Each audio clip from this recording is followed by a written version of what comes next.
Good evening everyone and welcome back to RSC as we're here with the second day of the All-Star matches. Yesterday we had Prospect, Challenger and Rival, and now we're moving to the upper echelon of Elite, Master and Premier. I'm Tavish here, joined by Kieran. Before we go into all these matchups, Kieran, how are you doing? I am great, Tavish. It's finally good to be alongside you, you know, my management man for 2 seasons, the only 2 seasons I've competed in RSC. You know, wish I could have got some higher placements during that time, but you know, we've had fun throughout the 2 seasons together. So I've thoroughly enjoyed it. We're here at the end of another season in RSC13. We have our Elite Showmatch coming up. I'm very much looking forward to it. Yeah, like you said, the first matchup is going to be Elite, as we have our all-star players. And for the Glaciers Conference, it is going to be Gamey, RMD and Echo. And for the Ignis Conference, it's Wolfie, Cal and Rulebach Noodles. And obviously, we don't know if the substitutions are going to be there, but the subs for Glaciers are Frank and Fane. And for Ignis, it's going to be Detroit and Dode. But at least we have a lot of players ready who wants to show why they are here in that upper echelon of the Elite tier in RSC13. Yeah, so we have 2 teams that have you know, built with players that have been absolutely phenomenal throughout the season. One man I'd like to point out, Cal. He has it in his name, Cal ×2. He was at the double, both in ERS and RSC. He is the champion of both, bringing home that money for himself. So obviously these tiers proving a little bit too easy for him. I know for the fact that between the 2 leagues he's collected plus 103 in boosts, which is absolutely insane. So I wouldn't be surprised if you got moved up to the next tier. No more farming for Cal, hopefully, but let's see if we can do it one more time in the Elite All-Star Show match. Yeah, because that's where it all comes down. These players have been showing themselves with all the mechanical skills in the Elite tier for all the weeks that we've been here. And now we're here in the All-Star matchup. One final best of 7 to showcase why they deserve to be here. Why they are at the top of the top in that tier.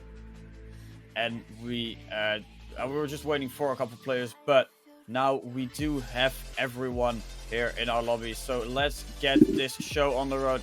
Let's get these 6 players ready to show everyone why they want to go for this.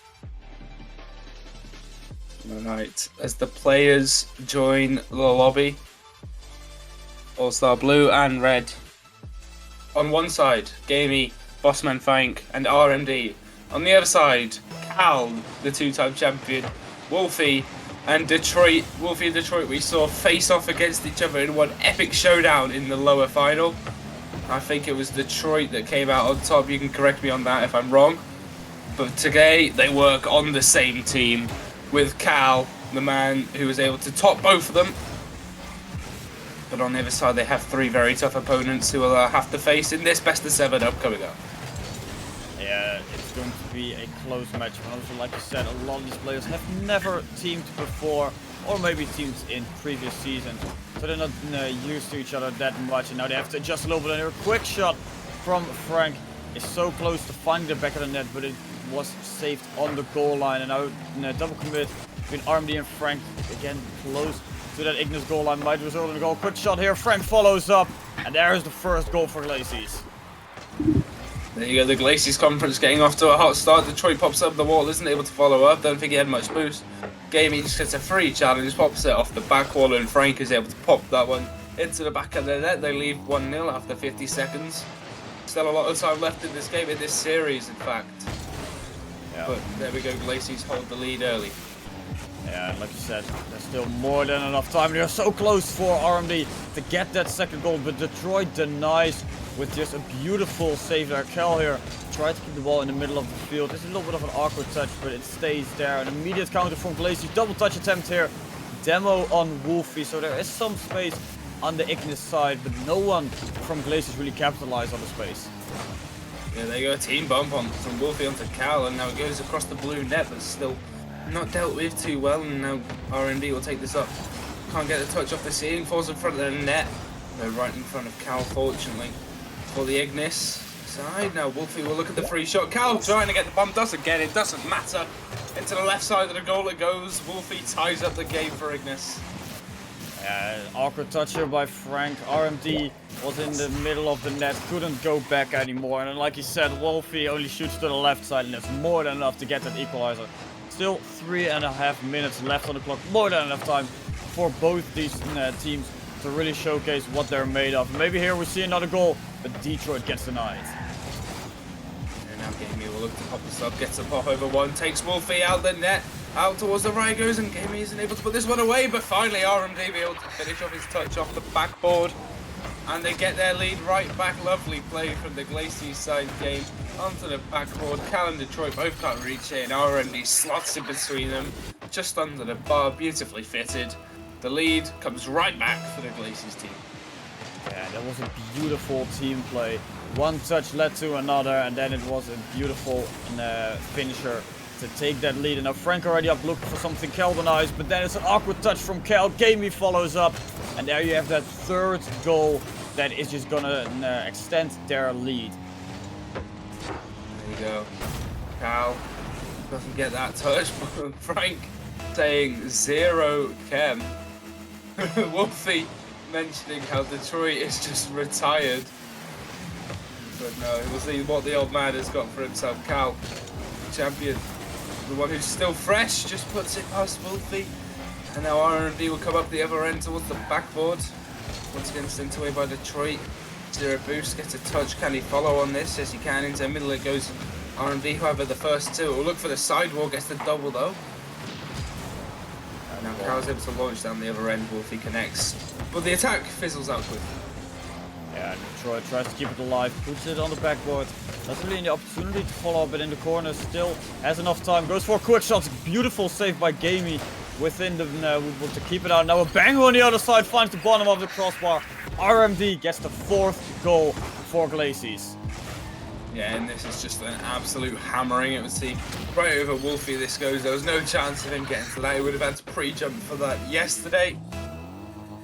And just beautifully slotted under the crossbar once again. R&D has his brace. All three players on the England side have scored, though Cal looking to bring this back within two, get to demo his team, though unable to capitalise. He'll go again off the wall. Takes it, goes low, leaves it for Detroit, shot towards net, easy for R&D. Back into the midfield, and once again cut out by Gamey. Now Detroit able to get a bump onto Frank. Wasn't sure if it was intentional, but it certainly slowed down the attack, and this means that Cal is able to connect onto it. Goes down low, runs out boost, and RMD just pinches back up the other end, met by Detroit. And once again goes over to Frank, who will possibly look for the double tap, but Cal will just send away once again. And ball still in that All-Star red corner, in that Ignis corner. Detroit here looking for a pass in the middle of the field. Frank denies, but gets shut down by Detroit immediately afterwards. Gamey in a little bit of an awkward spot, able to recover as no one challenges his ball. And then he has a free opportunity to go back to the other side, looking for the infield pass.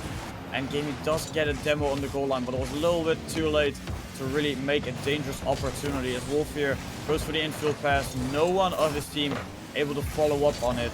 And then it's again back to the Ignis side. Frank up for the double touch, puts it on the car of Wolfie, and then it bounces in. And there is the fifth goal with still 1 minute left on the clock. Yeah, it's a little bit easy for Frank, wasn't it? I don't know how Wolfie hasn't saved that, if I'm honest with you. Cal accusing the other team of practicing for this. R&D with the no. Yeah, 5-1 is the score in game one, Sadish. Yeah, Cal tried to take it into the air. Gamey doesn't have full control here, but it's a little bit enough to go for something. Frank with an overcommit, but the ball was wide, so it's easy for him to follow up on it. Cal here looking for an opportunity to clear, beats Frank. RMD as well. Gamey tries to keep the pressure. Frank in the middle of the goal, looking for an opportunity to redirect it, change the trajectory just a little bit to catch the defense off guard. But no luck as Cal goes on the counter. Quick shot on target. Easy save for Gamey. Yeah, and the Ignis side just lackluster, really. Don't know if it's something to do with Detroit being a retired old man, or if Cal's accusations are correct. And the Glacier side have been already playing as a team. Gamey, one more double touch for the road. One goal away from 7-1. Could be looking at Brazil. I don't think it's going to happen. But nonetheless, Gamey gets on the score sheet for a second time. Every single player has a brace for the Laces. And with 7 seconds on the clock, this game was dead in the water about 2 minutes ago. But it's been absolutely confirmed. Yeah, they're a triple commit, as all players from All-Star Red were just like, yeah, okay, we'll leave the ball now. Frank tries to keep it up, Gamey still on the follow-up, RMD goes for the shutdown, but it was not enough. And there we end game 1 with a 6-1 victory for All-Star Blue. Certainly dominant performance from the All-Star Blue, you know, that Glacier side. So, you know, something I was somewhat surprised to see. Wolfie saying that he's lost, asking for help. He did top his team, though, with the most points, so maybe that is just a bit like me. He's also accusing Detroit of throwing.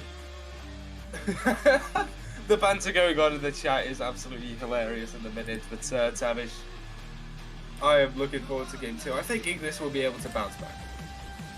Yeah, I definitely think they are able to bounce back, as there's still more than enough time, more than enough games before we know who is going to win here. But we're slowly getting ready here for game number 2. And more eyes are focused on All-Star Red than on Blue. Because if you look at the scoreline here in game number 1, a 6-1 victory. And in a total of 13 shots for the Blue team, 5 shots for the Red team. It is just pure pressure and offense from that Glaciers roster. And it shows how fully in control they were, what they knew what they were doing. And now in game number 2, we're going to find out if they can keep it up or if the other roster has a little bit of an answer. Right, here we go. Back to the kickoff. 0-0. The score sheet is complete. Detroit get a demo. R&B up to that quickly enough. Detroit go back into the midfield. Wolfie's shot is wide of the post. He'll look to follow it up. Down it goes Detroit. Can he follow it up? No, he's absolutely whiffed the ball. RMD in control, gets a flick over one. Wolfie with the immediate follow-up. Good something on the wall. Gamer with the shot. RMD tries to follow. Kel a little bit of awkward, but manages to clear it towards the side. Now a bump here. A skeletal opportunity. Detroit puts it high. Immediate jump there from Kel to follow up on the touch. But no luck. And now it's a little bit back on the other side. But no real pressure established from one of the two within the first 30 seconds. Yeah, no, it's not a dominant performance anymore, which is what we like to see. Now it's the left side this one goes, we'll see. Can't quite connect on it properly, though it does end up to where he was intending it to go. Detroit onto the back wall. Cal, can he follow up with a shot? He can, but it's quickly cut out by Bossman Frank. Doesn't have enough boost to follow. And this won't be a goal immediately. The shot from RMD will be! Power on the shot, far down, off the post and in. Everything you want it to do with the woodwork. But Tavish, we have a 1-0 lead. Yeah, and that was a beautiful infield pass. Just choose the corner, bang it off that, hope that one of your teammates can follow up. And if you communicate with each other, then it's a pretty easy setup. And then there was a pass, there was a shot, just with a little help from the woodwork. There was that first lead. Again in favor of All-Star Blue. RMD here now looks to get another infield pass. Wolfie beats him. He tries to follow up on his own touch. A little bit awkward. Does win the 50 against the game. He goes for a follow-up shot, but way too far to the side. And then again, the offense from Ignis slowly dies down. Now they come back the other way.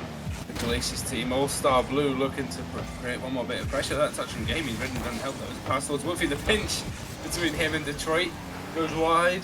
Gaming now, could he get the double? He can, just wide of the post though. Detroit should be able to follow up on this. Misses the ball, still manages to keep going. Wolfie gets a 50 and back towards Cal goes. He misses the ball. You know, somewhat of a disaster class. I think one team certainly has been playing the game a bit more since the end of the season. Yeah, and that was a good opportunity there from the All-Star Blue to go for a pass down in front of the net instead of going to shoot for it. That's why I go for a difficult read when you can just pass it down. And what's one thing we want to see, and Wolfie here has also different plans as he jumps from the backboard. Redirects it close to the corner, and there is the answer from the Ignis roster. That is filthy from Wolfie. I was just roasting them for saying they don't play the game enough. Clearly, they've just been sat in free play, just practicing those. Wolfie, it just seems easy for him. R&D has an opportunity of his own. Passes it towards Bossman Frank off the pre-jumper. Game follows it to the bottom left corner.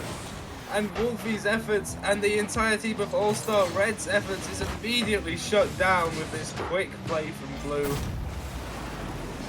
Yeah, and then when we thought that the red roster was fighting back, that they were finding a rhythm, they get shut down. Out of the blue comes a roster that just completely annihilates them in an offense. They're back in the lead. Now Bossman Frank looking for the backboard. Detroit denies him.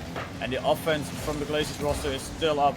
Detroit against Gamey both fake the ball. Frank able to follow up, looking for an infield pass towards one of his teammates, but RMD was all the way back in his own corner. So no pressure. And now ball still in that Glazers corner. They have a lot of faith in each other, these players from the All-Star Blue roster, that they can just dare to leave each other here. But this also shows in the way that they've been playing. When you say that, and certainly All-Star Red are playing better. Wolfie just bangs this cross map bar down. We've seen a lot of that already in this series. We're already in game 2, but the score is tied 2 apiece.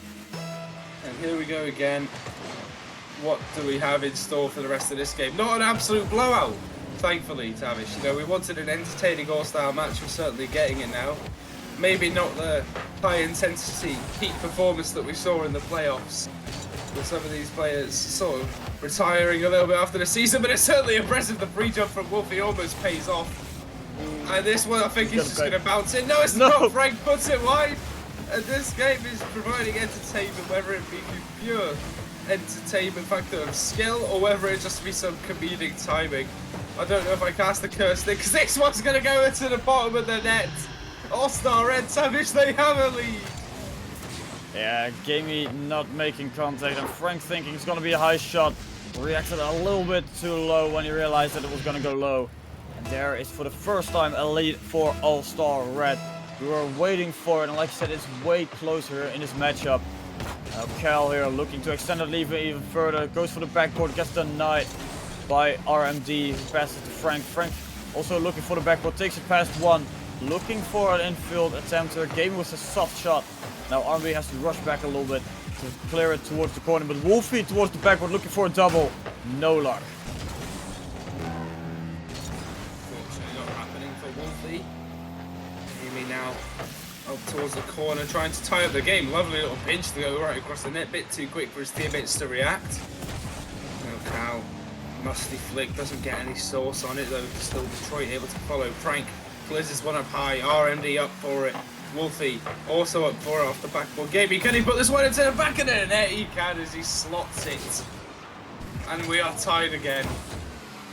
A little help from the crossbar, but that doesn't matter. As long as it finds the back of the net, then it's good enough. With 37 seconds left on the clock here before we're going into overtime. And it would be a banger here in game number 2 if we would go to that overtime to see who can handle the nerves. Because for the All-Star Red, it's like, okay, if they win, they tie up the series, and then it's not that big of an issue. But if All-Star Blue win, then the 2 are up here, and then it's only 2 more before they can call themselves the true All-Stars of RSC13 in the elite tier. Wolfie here looking to close it down in regulation. Goes for the flipping shot attempt. Cal also follows up. RMD not the best of touches. And there's a quick shot on target. It goes in. Gamey was forced out by, I want to say by Wolfie, but by Detroit. And there you have the final goal needed here with 9 seconds left on the clock. Yeah, we could see some last second magic. You know, it's been a high scoring game so far, 7 goals. We'll see.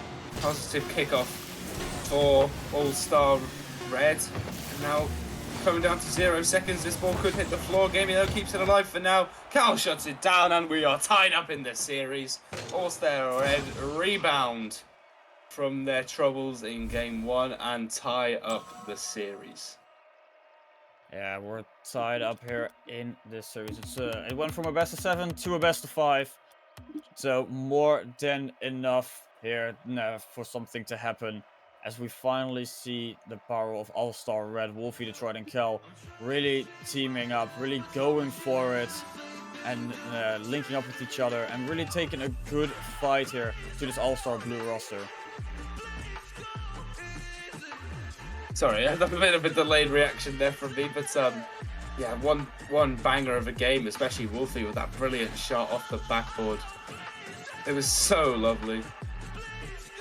I'm still thinking about it, Tavish. Something that I can only really hit in free play, and he does it in the All-Star matchup, possibly the biggest game of the season in terms of players involved, apart from maybe the grand final. But I am looking forward to the next match, Tavis. I have no idea what's going to be happening. We had a banger in game 2. It was close. It was 4-3. But I want to know your predictions for just this game. For just this game, that's going to be difficult. Well, thinking on how game 1 was a real blowout for the blue roster, and now here in game number 2, we had a little bit of a closer fight with only, in the end, 9 seconds left on the clock, and then there was that goal from All-Star Red to take the win. I think this one is going to be a dominant victory in favor of blue yet again. I think they still have the upper hand in this fight in total. It's not going to be another 6-1, but maybe like a 3-1, 4-2, something like that. But what do you think, Jaron? I'm going to go the other way. I'm going to say win for red, but I think it will be close. I think it will be relatively low scoring. I think the defenses are going to tighten up a little bit. Or maybe people will just miss shots like Wolfie just did. You know, maybe the nerves will get to them now that they know we actually have a series on our hands. But, you know, only time will tell. We have another 4 minutes and 16 seconds remaining on the clock. And we'll start talking about the players. Cal coming up the side of the pitch. Frank gets the 50, gets the demo, and it just goes into the bottom left. Having All-Star Red, all of them removed from positions. Wolfie trying to recover. Cal had lost the ball, and RMD just spawn kills Detroit. And Bossman Frank gets the easiest shot of his life. Cross-map it goes, and blue have their lead. Yeah, within the first minute we have our opening goal here. Frank straight after kickoff, looking ready to keep the pressure for the blue side going. To get that second one, Detroit a little bit of an awkward jump, tries to force the 50 here against RMD, bounces off the ball itself, so it's a little bit forced back. Keller looking for an opportunity, tries to cut past one, does so, but RMD was there in the net to deny. Now Frank on the counter, receives the pass on the other side, forces it in with the 50 on the goal line, and there's a 2-goal lead for the blue roster. There we go. I said low scoring, but yeah, I think you might have been right. Davish could already looking like a blowout for blue once again. Maybe red just losing a bit of that steam. We'll see if they can come back into it. 2 goals is not the biggest buffer you can have, and it's going to be shot down to 1 as Detroit gets that kickoff goal. And I think low scoring is already out the window, unless no more happen throughout this. I think we're going to get another absolute banger like we did in game 2, Tavish. Yeah, low scoring does seem a little bit off the table, but it can still stay a close matchup. Because within a minute and a half, we already had 3 goals here in rather quick succession. So there is more than enough time and more than enough opportunities on both sides to get a lot of goals. Detroit really, already looking to make that a reality, really following up on every touch that is being made, really wants to apply a lot of pressure. But then there's an awkward pass to the side. RMD follows up, and there's the 3rd goal for our All-Star Blue. Yeah, All-Star Blue. Just lovely pass out to RMD. Just gives him a free shot, pops it into the back of the net. And we go back to the kickoff. 3-1 the scoreline. Still, 3 minutes 22 gone by. Only 8 seconds of forfeit time, as I like to call it, for when you're playing ranked. But now it could very well turn into 4-1. Gamey unable to get that shot towards the net. RMD on his rotation back will be called into action. Does get it over to Frank. RMD looking for the bomb, gets it. Wolfie gets a demo, but the ball's already on its way in. And Bossman Frank will collect his hat-trick after just 2 minutes of play. And that was a good communication on the blue side. Frank wanted to go for a shot. RMD probably called out, okay, I'll clear the net for you. I'll go for that bump. And with the least amount of his car, he makes contact, and it's just enough to clear the net, to bump the final defender back into that net. And there's a 4-1 lead with more than half the game to go. Frank here, not the best of touches, a little bit into his own corner. Gamey takes control, gets it past Wolfie, but Detroit falls up with a quick shot, and RMD clears it into the corner. And now for Powell follow up. for the shot, but puts it off the bar. Detroit also off the backboard. And that could have been it to put them within a shot of the game. Now they're back on defense, looking to get that counter attack. Cal will collect the boost in the corner, lose it for Wolfie. Off the backboard it goes. Cal and Detroit already up. Huge double commit. Wolfie, low on boost, 1v1. Gamey just takes it round him. It's just disrespectful at this point. Stop, they're already dead. Yeah, disrespectful or just full control. As Gamey has control over that ball. Goes right, goes left, and then it's in the back of the net. And there's a 5th goal here.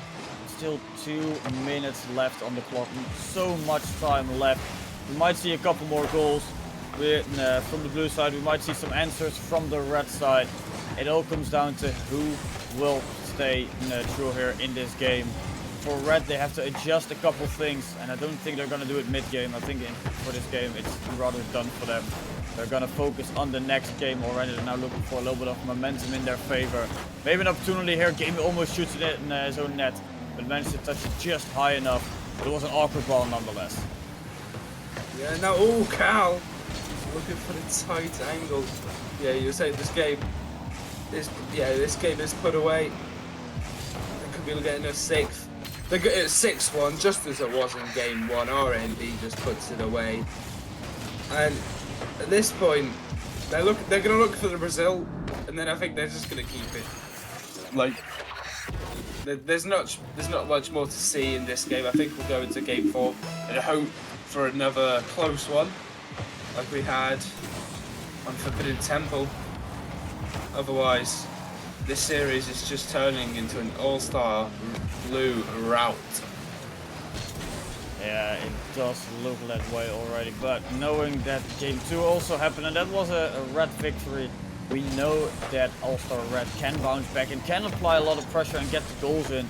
Now maybe here an opportunity to get that 7th goal, to get that Brazil for blue, but it just bounced in front of the net and no one really follows up. Frankie already up, wins the 50. Gamey tries to take control, gets beat by Wolfie, wants to go on the counter attack, but RMD controls the midfield. Cal now with a massive clear. RMD flies from one side to another to deny the follow-up for Wolfie. Tried in the middle of the field looking for something. Wolfie follows up with a quick shot on target. Easy save for RMD, who gets a savior medal to his name. And now it's again All-Star Blue in the offense. Blue just suffocating red, but this shot at net sent away by Gamey. Can Wolfie prevent the Brazil? Not yet. RMD sent it out only as far as Detroit pops up. Frank and Gamey double committing. I don't think they care at this point. Just trying to maybe hit a cool shot. Otherwise, this game is going to be wrapped up in 7 seconds. Will we get one more for the road, or is the ball just going to hit the floor? We'll see now. Who's going to keep it up? No one. It's going to be shut down. And All-Star Blue with another 6-1. Another dominant performance. Take their 2nd win in the series, and they lead 2-1. Yeah, there we have another victory for All-Star Blue. 2nd victory now, and like I said, both of them were a 6-1. So when they win, it's in dominant fashion. But now comes the real question, Karen. If they win, it's going to be dominant. If they lose, it's close. So what will happen now? I think it's going to dominate again, Tavish, I can't lie. Yeah, I don't have any more hope for red. I just see blue being able to take the rest of the series. We didn't make predictions beforehand. I'll make mine now. 4-1 to blue. You know, it's been said Detroit has not played the game since playoffs.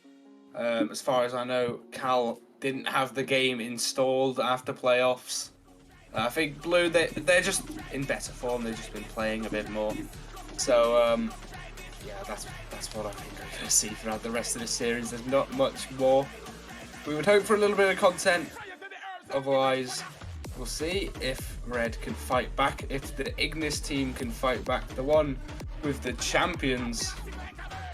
Otherwise, I don't have much hope. Yeah, I kind of have to agree with you there that I think it's going to be a kind of blowout for All-Star Blue. But we don't know. All-Star Red managed to bounce back. They managed to get already a couple goals in.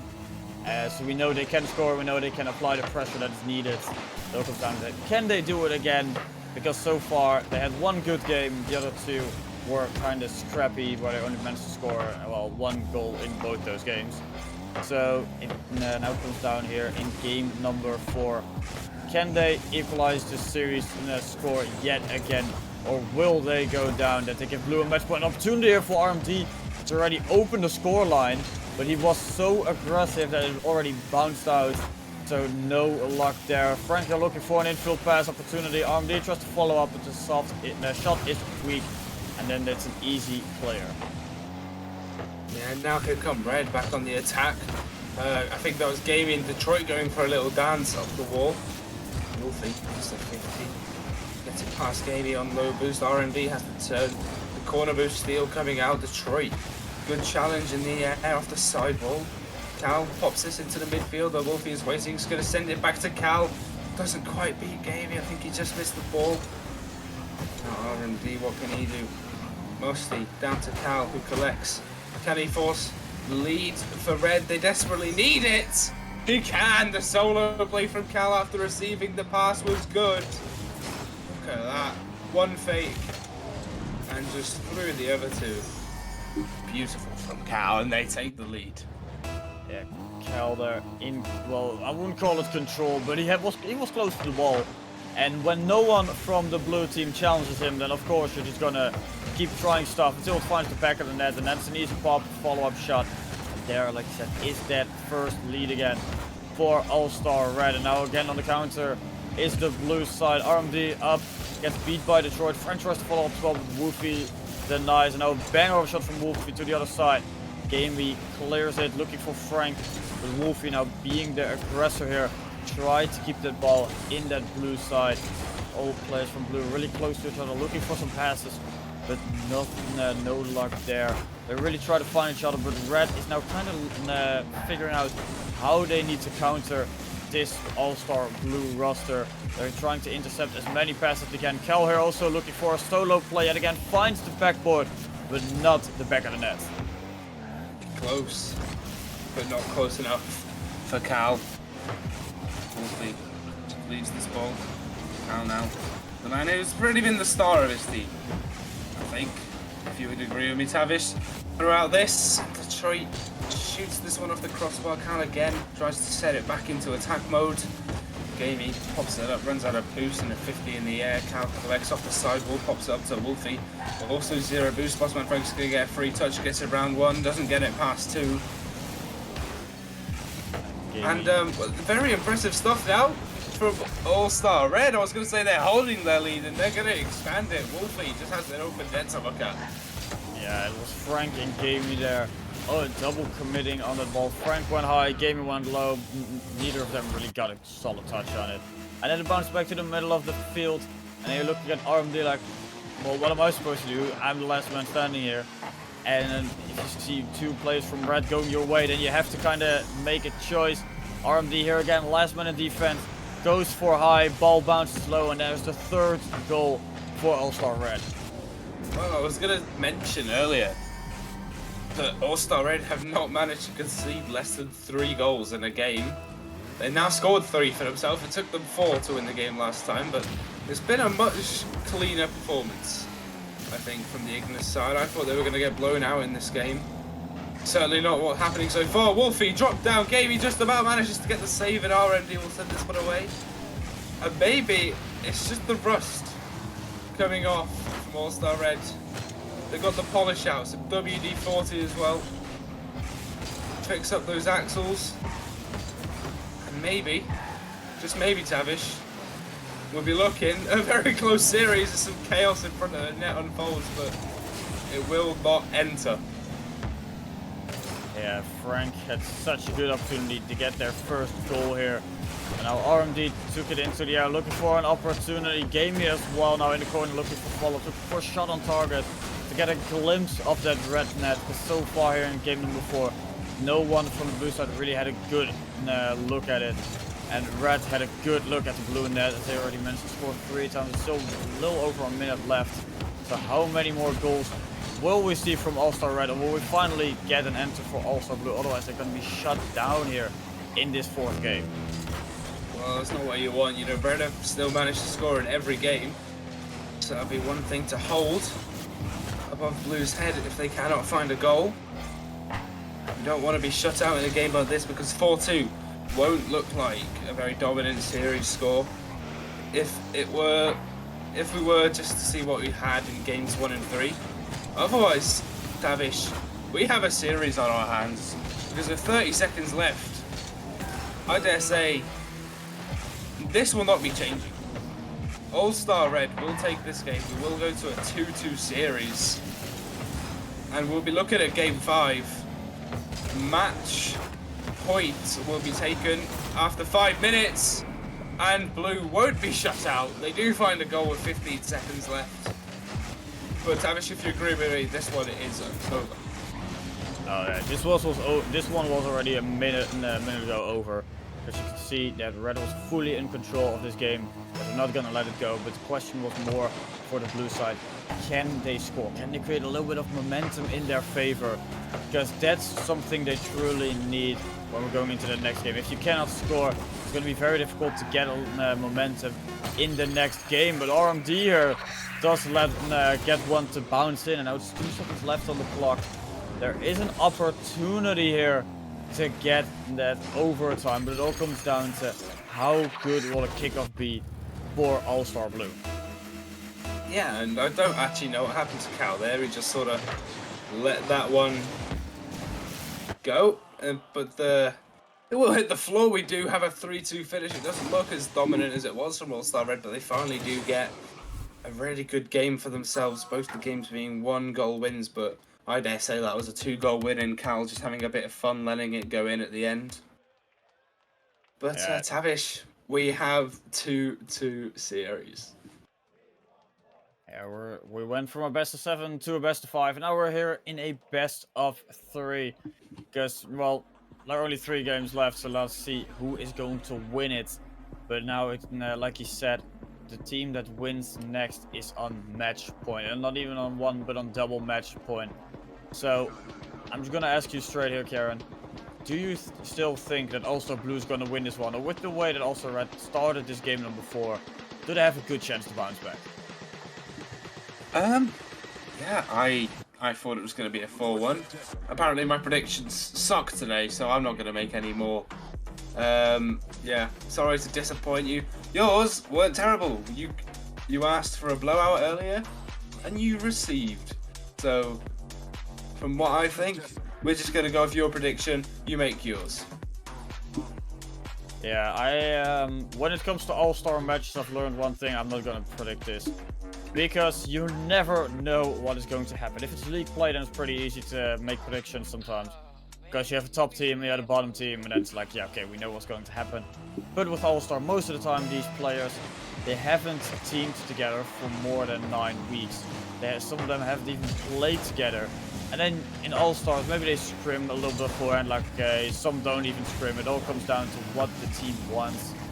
And then it's always a little bit of a gamble to see what is going to happen. And that's the same as here. We saw a good start from Blue, same as here in game number 5. Frank with the infield pass, Armady with the follow-up. That's something you don't expect to happen in every All-Star match, but it does happen here. Yeah, there you go. Cal just pops it into midfield. Didn't get the touch that he would have wanted, otherwise 18 seconds in, Blue have their lead, as they've done early on in both games 1 and 3. Cal gets a fake, also misses the ball, so Bumps coming out. And Gaming Wolfie sends it over to the sidewall. The Gaming able to collect, pops off the ceiling, isn't able to follow up, low on boost. RMD off the ceiling, he goes, getting challenged by Detroit. Gets it out of the way, and Wolfie gets the follow up again, taken away by Gaming. He goes back into the middle of the park. And Wolfie just bumps Detroit out the way. Luckily though, Cal able to catch this once again. Pops it towards the backboard, it goes. Is anyone there to follow up? It is actually RMD who's going to be able to clear it away with a sidewall double. And that's the first real chance for Red. Yeah, Scal here tries to take it to the wall. Wins the 50 against Frank, tries to follow up, leaves it for Wolfie, who goes on the other side. And then RMD with a massive clear. Gets intercepted by Detroit. Frank here now looking for an opportunity. Cal keeps it in the middle of the field. It's a little bit of a ping pong ball here in that middle line being the net, as it goes a little bit to the one side, a little bit to the other side. but no team really here taking control over that ball, really trying to go for something. They're all just playing a little bit of a game called Hot Potato, just bang it away and see what happens. As this one really awkwardly bounces in, but Cal manages to equalize the scoreline. Well, Cal eats his vegetables. That's an absolute P-roller. Is that? Well, not really. But, you know, it just bounces into the net. I don't know if there was a bump or whatever happened, but what I do know is the score is 1-1, Savage. So, we go back to the kickoff once again, Wolfie. To get that one. Unfortunately, though, he's too low in the sky. This one's going to go towards the backboard. Neither player unable to get any connection, and Cal will take this one by himself. Can he flick it over Frank? Not quite. This one contested in the air by Detroit. Pops up towards the backboard. Both blue players a little bit low, a little bit awkward in net. There, Jamie looking for an opportunity in the corner. Tries to find one of his teammates. Frank able to follow up. Has a flip set to work with. Tries to use it as well. No luck there. RMD in the air, goes for the far post. Goes for the dunk attempt on Cal, but leaves the ball a little bit too early. Frank with a shot straight to the far post, and it's more than enough to find the back of the net and to take the lead. Well, there we go. Frank just bangs it across the net. Really well placed in the far post. Cal unable to get any touch on that. And it seems blue have their lead back. 2-1. Just approaching half time in game 5. One that could potentially be a series decider. Just depending on who takes match point, double match point, don't you forget. But this has been a thoroughly entertaining best of 7. These past 2 games have been brilliantly contested by both teams. The rust maybe coming off for All-Star Red, and just the true class and consistency showing for blue. We'll see what Cal can do. And what he can do is miss the ball. This one bobbles awkwardly up in front of the net, and Gaby just pops it straight behind both defenders and doubles the lead to 3-1. And this was such an awkward play. Normally this is the kind of stuff that you are just kind of ashamed about, that it happens in ranks, or, well, that it's normal that happens in our prospect here. That it's just like you go for a touch on the wall, and then it's like, oh yeah, I accidentally get another one, and it bounces really awkward for the defense, and I can capitalize on that moment. And that's what happened there. But Gaby, he's not complaining. He gets the 3rd goal here, extends the lead. As RMD making here maybe the 4th one, leaves it for Gaby to follow up, but Detroit was just a little bit faster. I will choose to ignore your comments about the prospect here as an ex-prospect player myself, and choose to focus on this game instead, as Wolfie is demolished on the left side. They will actually spawn, be able to pick up the boost and immediately get back into the action. Up on the sideboard it goes, challenged by Frank, who's going to continue on this play. Gets a touch over towards the far post. Cal unable to send away, his teammate was unable to follow this. And not able to get the flick either, just shut down early. There just seems to be the little bit of speed from All-Star Blue, just the aggression, being able to get the challenge in before Red are really able to capitalise on any progress that they make. This game clears this one over to the left side, and the final minute is entered. Just over 50 seconds left in the clock. Before we know who is going on double match point, RMD are looking for a cherry picker shot, but couldn't connect on the ball. Now Cal here looking for an opportunity, quick pull the trigger attempt there, but it was not enough to put real power behind it to make it a dangerous shot for the blue defense. Jamie looking for an opportunity to clear to the other side, but it gets shut down as well. And now the ball is most of the time in that blue half, but All-Star Red is not in the position to really capitalize on the awkward touch that blue are making. Now bounce man Frank. Yeah, he's not going to take an awkward touch there, he's just going to play it safe. Wolfie beaten out by RMD. Goes for the insane sidewall. It did happen in the rival tier, the one just below, but Cal will drop this down again. And 3-2 is the score for All-Star Blue. Seemingly the favourites after the first game. And, you know, it's been more tightly contested. So, there we go. We have our double match point, All-Star Blue. But I'm worrying about Red. What can they do to bring this back? Yeah, that is going to be a difficult one because so far here we saw a dominant All-Star Blue most of the time. In almost every game that they really won was a dominant one. 6-1, 6-1, and now with 3-1. And the 2 games that they lost, it was a 4-3 and a 3-2. So it's when they lose, it's close. When they win, it's okay. Besides this one, it's a really dominant one. So it all kind of comes down to, will we see a repeat of All-Stars' prowess to really push forward, to be more aggressive, to not really care too much about their midfield control? Or do we see a repeat and will All-Star Blue now finish the series here in 6 games? Well, we head to Neo Tokyo to find out. Can All-Star Red send us the Champions Field in the All-Star match, the way to finalize the season and put away the elite tier for good in RSC13? Or will this be our final game? And will All-Star Blue come out victorious, the representatives from the Glaciers Conference? Yeah, it all comes down to this game to see if this is the end, like you said, for elite here.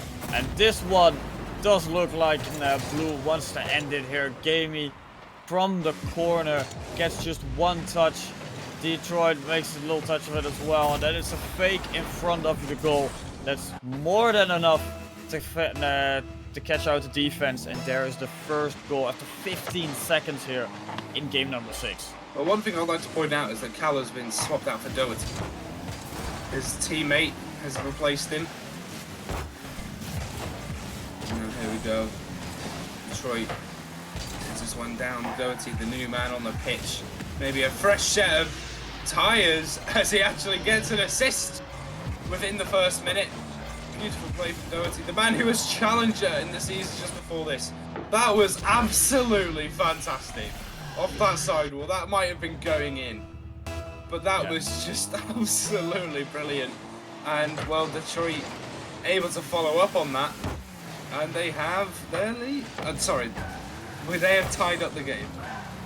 Yeah, it was a good attempt for Doherty.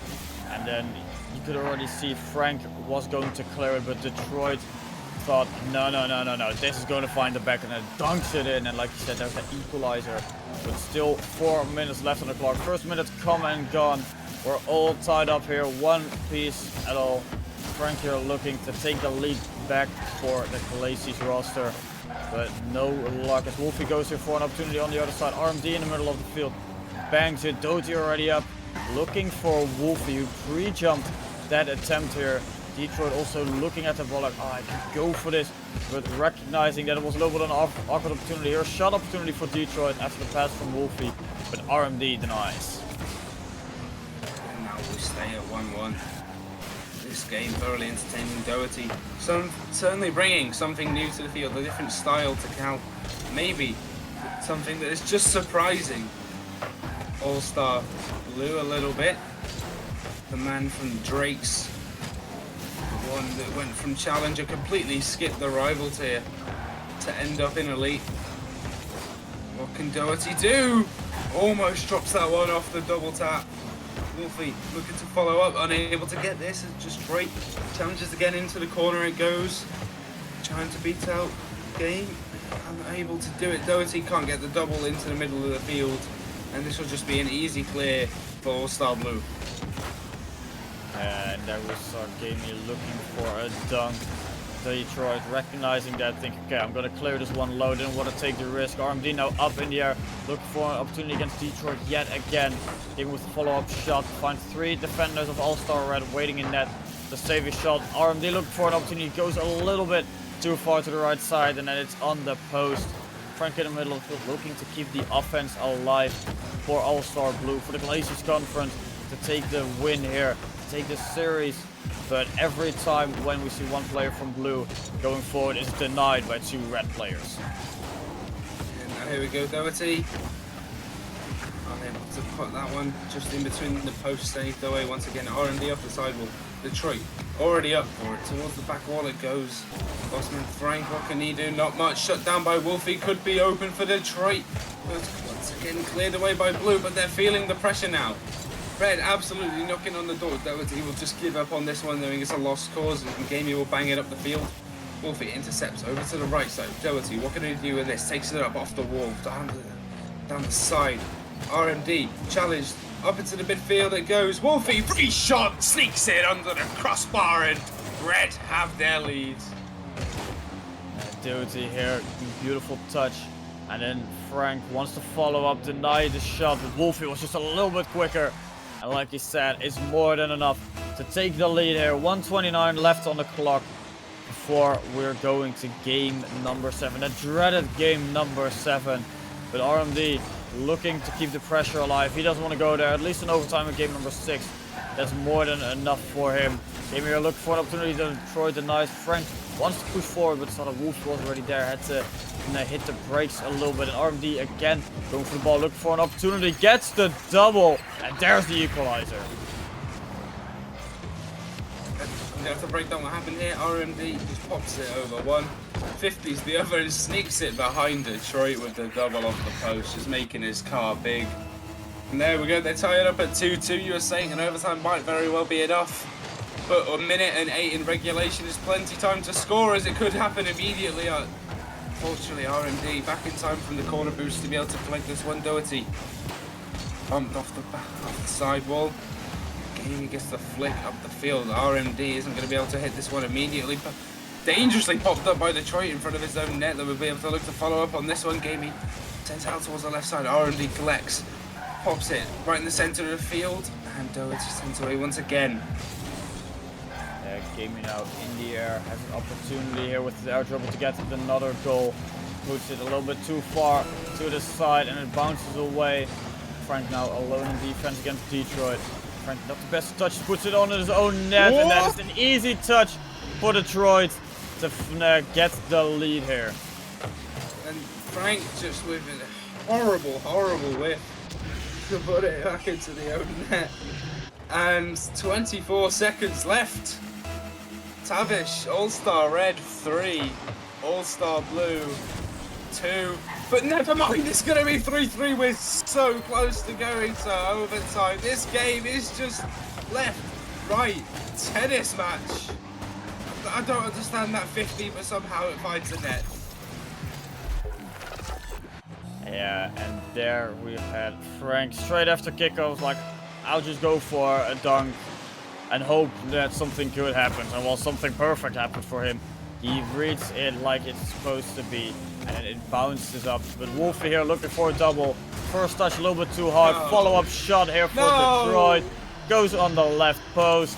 And there with 7 seconds left on the clock is another lead for All-Star Red. I cannot believe this game, Tavish. What do I know about Rocket League? So that's just... yeah. Anyway, we go back, we have 3 seconds left. Can Blue cook up one bit of magic more? No, Detroit's just going to shut this one down towards the floor. It goes, RMD keeps it up.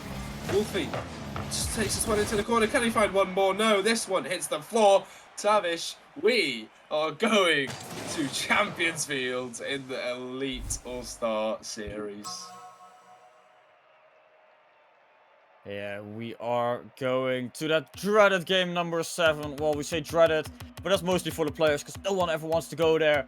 But for us, it's good action because now we're gonna really see them all on edge as they really have to perform here. Because in game number 7, you cannot make the mistakes that you made in the previous 6 games. Because now it's do or die. It's you win or you go home. And obviously, as a caster, we want to see that overtime because that's a golden goal scenario. But I think the players, they want to end it in regulation and rather sooner than later. Well, yeah, here we go. So I would love a game 7 overtime.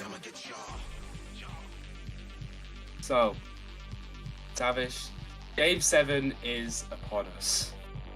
Yeah. I cannot wait to witness it. You talk how it's dreaded. Maybe for the players, overtime is dreaded. For the fans, overtime is exciting. Especially as a neutral, as probably most people will be. But here we go. These players will not be neutrals between each other. All of them want to win. We are here on Champions Field in Game 7 of the Elite All-Star match. We come to the kickoff. 5 minutes on the clock. Who will emerge victorious? Will it be the boys from Ignis or the cold men from Glacies? And so far, Red have the lead. Straight after kickoff, Detroit wins. Doty follows up, puts enough power behind the shot to catch out Frank. There's the opening goal within 3 seconds. And there we have, like I said, the lead for the Ignis Conference for All-Star Red. They open here with a banger in game number 7. Well, I wouldn't say banger, but she certainly was banged into the net in that context.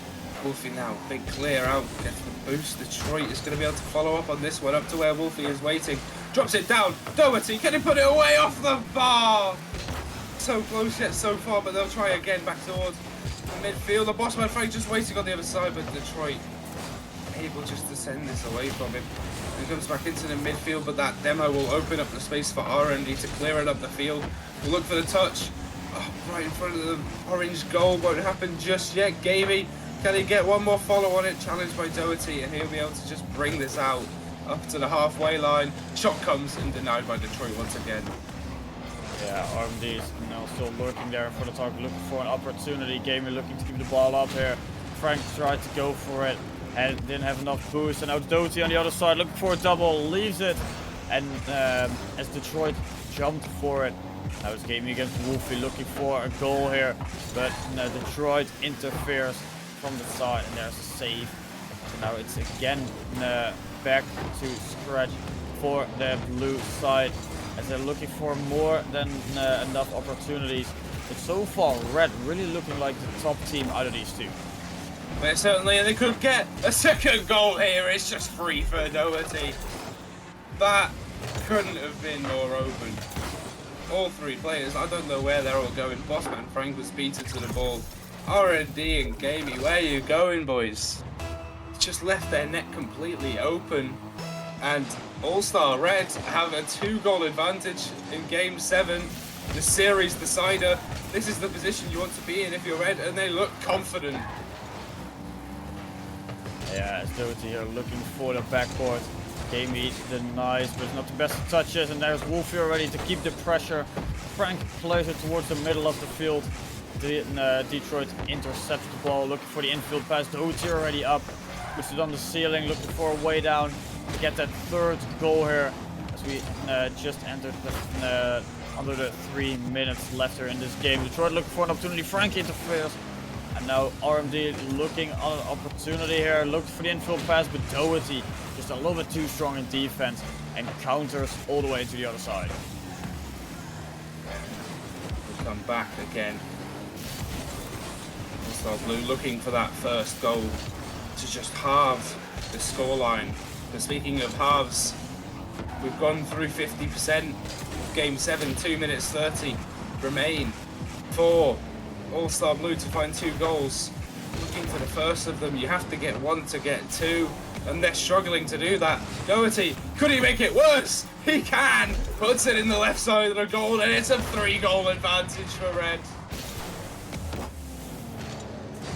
Yeah, beautiful pass by Wolfie to Doherty, and there's just a banger towards the left side. And like I said, there's the third goal, maybe even the final nail in the coffin here. But we have 2 minutes left. But so far, every time that All-Star Red was in the lead, also Blue managed to score back, but never turn it around into a victory. So we don't know for sure if they can do it here in this final game. Here we go.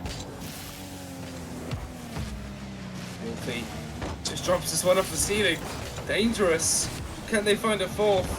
Not quite. Gamey's going to bang this up. Wolfie, free touch over to the right side. However, R&D is waiting, drops it down. Who's first to it? Doherty. Once again, gets the reset. Taken off him by R&D. Can they follow up? No, off the post. Who's first to it? Gamey puts it off the off the backboard, and Frank will be able to dodge this one. A minute 28 left, Tavish. Within 2 is certainly possible. Game on.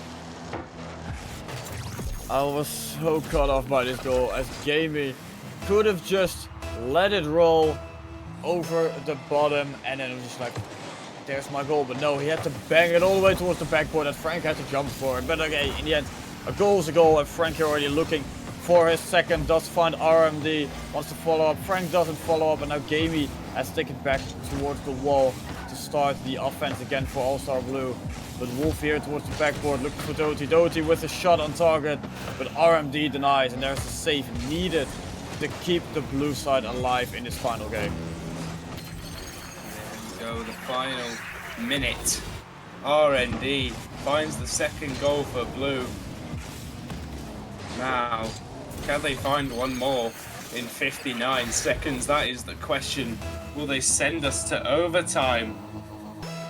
Or will Red be able to hold this lead? Then they might not be able to, even though it's just wide the post. Fortunately for them, Doherty grabs this one. Off the backboard he goes, gets another brilliant 50. Bounces up, and Detroit able to just put it off the crossbar. It was so close. Doherty missing that middle boost. And he's just going to convert it into his own net, not able to get there early enough, just because he missed that middle boost. So painful for Doherty. Just a small mistake and he's not able to connect on that one. And the huge comeback from 3-0 down in the final 2 minutes. All-Star Blue come back from 3 to bring it to evens in 35 seconds, Tavish. Will we see one more goal? Or will we be looking at overtime? Yeah, that is the big question here in game number 7. All-Star Blue and also Red, both of them, they don't want to go to an overtime. But it would be a cool thing to see the final game head there. And you're really going to have that golden goal scenario that no one wants to make a silly mistake. But here is one silly mistake, and it is in regulation. As the final defender for Blue, Gamey just puts an awkward touch there, and then Doty can fly very slowly towards that ball. And there is the lead for All-Star Red. And there we go, 8 seconds left. Can Blue find a goal? Gamey up towards the right side. Otherwise this game's going to be over if this ball hits the ground. And it's going to lurk in front of the orange goal. Doherty pops it up, gets it out once more. Bossman Frank keeps it up to the wall it goes. Gamey hits the ceiling, dropping down fast. Detroit kills it. And the men from Ignis, All-Star Red, are the elite All-Star champions. They are the best team. They are the best players in the league. Yeah, All-Star Red shows that the best players in this league came from the Ignis Conference. It started with Cal, Wolfie, and Detroit. It ends with Doherty, Wolfie, and Detroit. All 4 were working really hard to get the win here and to show us that even if you lose the first 2 games, you're able to bounce back. And obviously, Series MVP is going to Detroit. He's been doing so much work. Just look at it. Over 2,000 points, 20 shots, 6 goals, 6 assists, 9 saves, and 5 demos. He's been doing work all around the field. Yeah, Detroit did some absolute magic in that game. Doherty in the final game, mind you, picking up 4. I must say, that is something quite spectacular from the man. Doherty putting on an absolute masterclass in game 7 to finally bring Detroit some honor, retiring with a bang, he says in the chat. Round of applause for Detroit. You are able to get yourself some reward finally at the end of the season. Yeah, it's a good reward here. You end the season with a bang. You end RSC13 with a bang. You can call yourself the All-Star Champion. And that's also the end for Elite. And now we're going to take a quick little break. And when we get back, we're returning with All-Star Masters.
Welcome back, everybody, to the RSC as we're here with the All-Star matchups. We just had Elite where we saw a 4-3 win for All-Star Red. And now we're with the next tier. We're here with Master. And I switched Karen beside me. I got Subson here for the next matchup. So Subson, how are you doing?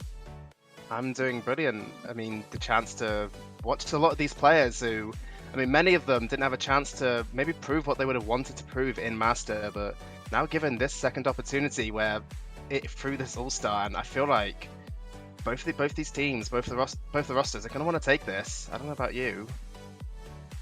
Yeah, it is going to be an interesting one. As in, we have some good players here. We have Mimical, Earthling, and Charm for Khaleesi's, Serene, and DMY for Ignis. But we also obviously have the subs. Stubsy and Jarku for Khaleesi's and NC. And I'm just going to call him Jeb because that's a way too long name for my pronunciation. For Ignis. So curious to see who of these 5 players for both countries we're gonna see. But like you said, they all have another chance to showcase what they're truly made of. Because some of them maybe had a good chance in playoffs. Some of them maybe didn't. But I think that's more than enough from us. Let's get this show on the road. Let's get all these players in as they truly want to show what they are made of. And maybe even had some cool mechanical plays ready for us. And the player I would say I'm going to be watching out for is definitely Ren. Thinking back to the Master Playoffs, he probably had the evening of his life. Like, the performance I saw that man pull off in those games was something unreal to me, and Jazz, his teammate in this match, probably got robbed, I would say, from a potential chance to win Master because of how well Ren and the rest of his team were playing. Yeah, then it is going down to, like you said, to Ren to see if he can step up yet again here in this final matchup. As it is a best of 7, and we already had one full series here on stream. Let's see if we can get another one. I mean, that would be the hope, getting as many games as possible tonight, but, you know, maybe not always possible, but All-Star Red now looking to try and take this one upfield. Charm, he's normally quite fast to the ball from my experience in Master, and he seems to be bringing that speed to this All-Star game, and as it stands right now, All-Star Red putting up significantly more the pressure in the opening 30 seconds. Ren pre-jumps that ball quite wildly, I might add, doesn't really get much of it. DMY tries to get up this, block this, gets a flip reset, gets it over Mimical to the wall, taken away by Jazz, gets it downfield to Ren in the midfield. It's cut out by, I think that was Juriev. As All-Star Blue, they now look to push this downfield. Yeah, there was already a good opportunity there for All-Star Red to really showcase some pressure here in this game. Within that first minute, but like you said, it was shut down immediately. And I think the aggression from Ren that we saw earlier is one thing that we're going to see a lot here. Because that's what some Master players really like to do. They want to press forward. They really want to showcase, like, yeah, you can go for something, but I'll shut you down at any given opportunity. As DMY are looking for an infield pass, Ren tries to go for the bump on the final play. It has no success in Juriev. Looking for an opportunity in the middle, but Ren interferes, looking for the double. Does find it with a little help from the woodwork, but there's that opening goal. And there's the performance of the man that I was talking about. Absolute stellar performance in the Master Playoffs, and he's clearly continuing it here. Maybe a little bit lucky with the post bounce, but he's not going to care. He sinks it away within the first minute and 20 seconds. And All-Star Red, they get the first goal of the series, which is going to be quite critical momentum for them, I feel like. Yeah, it is going to be a good start when you can score first and when you do it in a good fashion in a nice passing play. So that is definitely some good given for them here in game number 1. It's just try to keep the blue team out of their final third. And Charm looking to keep the offense going. Mimical losing the 50-50. Now the ball bounces all the way into the other side. DMY got credited for the shot, but in the end, no goal given. DMY are looking for an opportunity, looking for a redirect. Does get it towards the middle of the field. Tries to follow up, does so. As Mimical is a little bit slow, and Red fully in control in the offense. No player there. Follow up. Jury is looking for an opportunity. Jazz interferes. As a little bit of a back and forth opportunity now on both sides, but still the Red side looking like the dominant one out of the two here. All-Star Red, Ren, maybe overcooking that one slightly. The last man for All-Star Blue was bumped out, but slightly hesitates on his reaction, and he allowed Charm enough time to get back to it. But now it is Charm who booms his downfield Mimical. Looks to get a touch off this in the corner. He does, but there's no one there from All-Star Blue to collect it. Jazz, it's quite awkward as All-Star Blue try and press this in the red corner. Ren has to get a clear to his corner. Gets it actually downfield now. Mimical has to be tested. Does quite nicely with it. Gets it down to his teammate, Joyeth, who both of them played on Green Phoenix in the main season, so it's probably going to have a lot of synergy built up that is going to be quite critical for this All-Star Blues offense. And it might help them out, but so far here in this game number 1, it didn't bear any fruits as Ren has been the dominant one out of the two. Ren here looking again for an opportunity. Jazz immediate follow-up, looking at follow-up on his own touch, but was a little bit too slow there. DMY looking for a touch here towards the other side, does find it but way too far back, and Red has to start from scratch in their offense as Blue slowly circling closer and closer to that red net. Mimical up here in the air, has some time to kill and does so, puts it on the post and it bounces in, and there's the answer from All-Star Blue. Mimical doing a very good job there to mask that he actually didn't have that much boost. Manages to bait one of the players into player 50 and perfectly wins that 50, gets it under and through the second player and puts it into the back of the net. With 1 minute 30, they get that first goal to equalize the game, and it may have taken a little bit longer than they would have liked, but even getting this game equalized is going to be good for the momentum, to swing the momentum back into their favor, because I'd say in the last minute or two, All-Star Blue have looked like they've had a majority of the field dominance compared to what All-Star Red had at the start of the game. Yeah, you described it perfectly. The general field dominance has definitely shifted here in this game number 1 as Jazz here tried to regain a little bit, already tilting his car to go for a redirect, but was shut down. And Mimical now looking for an opportunity to try to find Charm there. Jurjev now also looking for his teammate. No luck, but the ball is still in that red corner. Jurjev tried to keep the pressure there, but it's now Mimical against 3 red players. As a quick shot on target. DMY went for a redirect, but saves it in the process. That was a good opportunity for All-Star Red to take the lead here, but it was just not meant to be. No, it wasn't, but All-Star Red, their offense has been building significantly in the last minute, ever since the All-Star Blue goal, and Ren, off the pass from Jazz off the sidewall, capitalizes on it on an awkward play for All-Star Blue on defense, and with 30 seconds left, they get that second goal, they get that lead back, and now it's up to All-Star Blue to find another answer, but this time, they don't have the 2 minutes they had last time. Yeah, so now there's a little bit of time pressure slowly weighing down on the Blue side, but with a whiff like that and a whiff like that, you can have an opportunity for Blue. Ryan, not the best of touches, but it is good enough to keep it out of the net. Jurjev already tried to keep the offense going. Charm also forcing DMY to go for a little bit of an awkward touch. Jurjev now has control, gets it towards the other side. Ran denies. Charm tried to keep it alive. Final seconds ticking down. Opportunity here. Ball bounces straight to the ground, and All-Star Red take game number 1. Maybe not what Charm would have wanted there with that double touch attempt, but just gets a little bit of too far away from him there. And All-Star Red, they had that 1 goal cushion and just ran away with it. They made sure that All-Star Blue couldn't really get an offensive opportunity in that final 30 seconds. As much as there looked like there was a little bit of panic on their defense, they closed it out, I'd say very, very well. Yeah, they did really well at the end of this game, but now it's also how will it continue in game number 2, because this was a really close game. It went a little bit back and forth, and in the end, All-Star Red, like you said earlier, they capitalized on the mistake, they got their lead, and then All-Star Blue, while they were in control most of the second half of the game, it was just not enough to fully take the win and fully grasp All-Star Red under pressure. So now here, we're going into game number 2. Do you think it's going to be the same thing, Subson, or will it be a little bit of a shift? I feel like it's going to be a little bit of a shift. I feel like All-Star Blue, they didn't, although they had a lot of field dominance in that first game for about 3 minutes, they didn't actually put up that many shots. They only put up 3 total in that whole game. I feel like All-Star Blue are maybe going to stop being a little bit more hesitant and actually start putting more clinical shots on. I feel like that's going to be the difference in this game too, and I feel like we might see a swing back in the other way.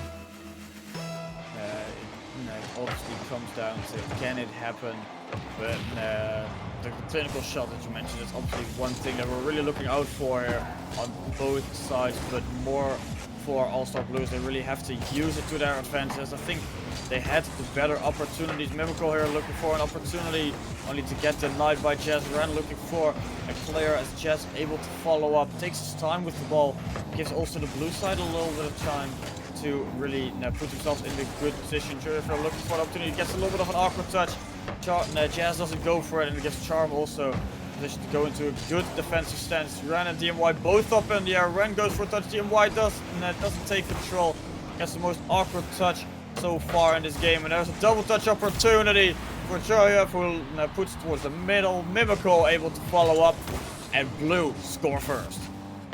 And all of that being caused by the double commit from All-Star Red. Clearly the communication and the fact that these players haven't teamed together, unlike Mimical and Joyev, for this entire season. Clearly that synergy and that communication is slightly lacking, as that double commit, it was not exactly what you'd want to see. And All-Star Blue, even though they had that chance to double it rather than getting the follow-up, realistically it didn't end up mattering.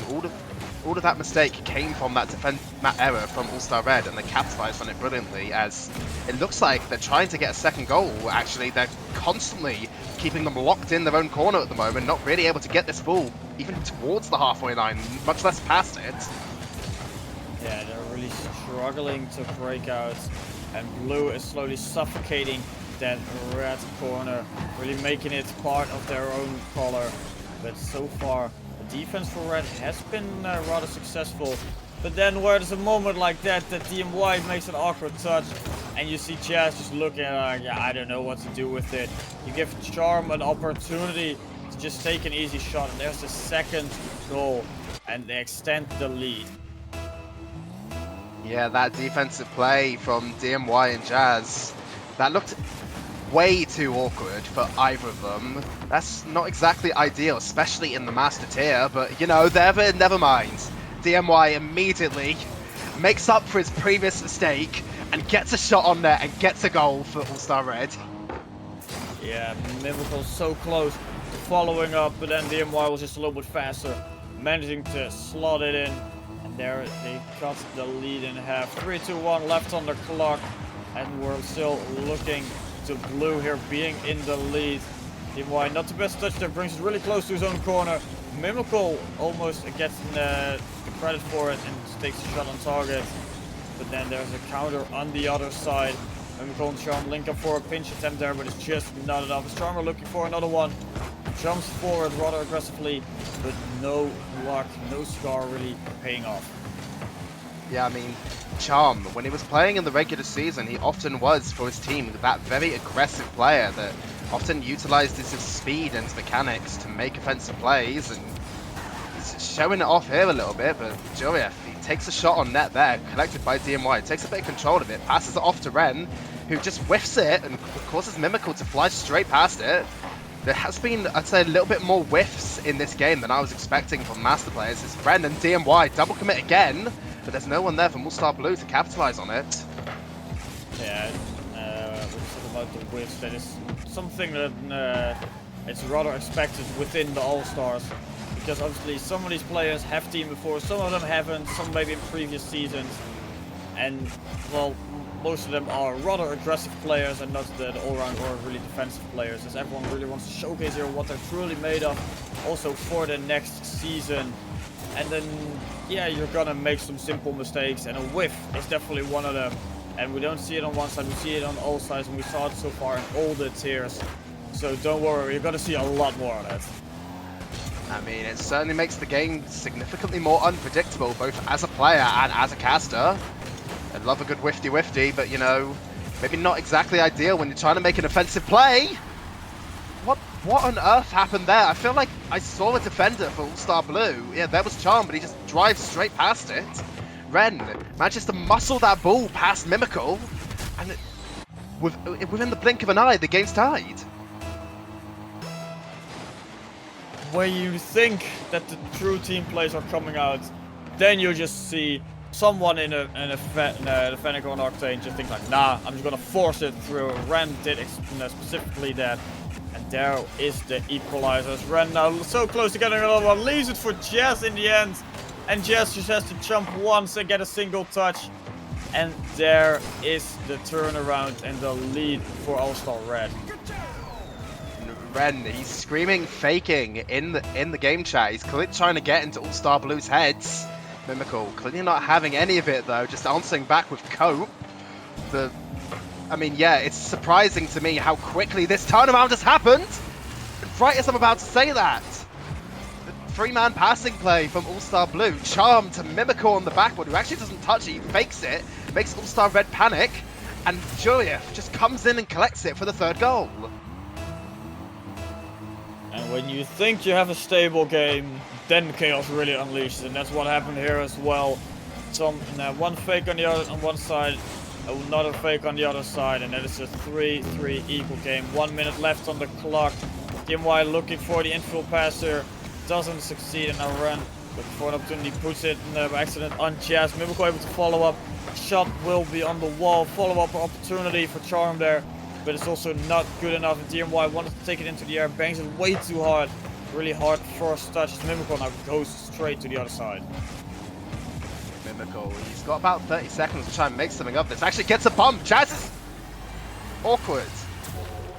And Tavish, what on earth have I just watched here? Jazz looks like he just misses the ball. Now he gets faked by Juriev, I think. And he just... Oh, I see where this is going. That Juriev clearly not happy with the fake call from Ren earlier and had to get one back on All-Star Red. I would at least presume that was the motivation for it, but All-Star Blue going to be happy with that one as Tavish. They got their fourth goal, and after a little bit of chaos, they just seem to have a bit of control of this game now. The true power of All-Stars reigns supreme. Everyone wants to do something, and everyone's gonna make mistakes, and that's definitely what we got here in game number 2. Whiff after whiff, fake after fake, or so they call. And then you just get 7 goals, which back and forth, and we might even get an 8th one here. It all comes down to will they keep it up? Just bang over clear, Ren trying to keep it alive, but Charm intercepts. Jazz now towards the wall, looking for the infield pass.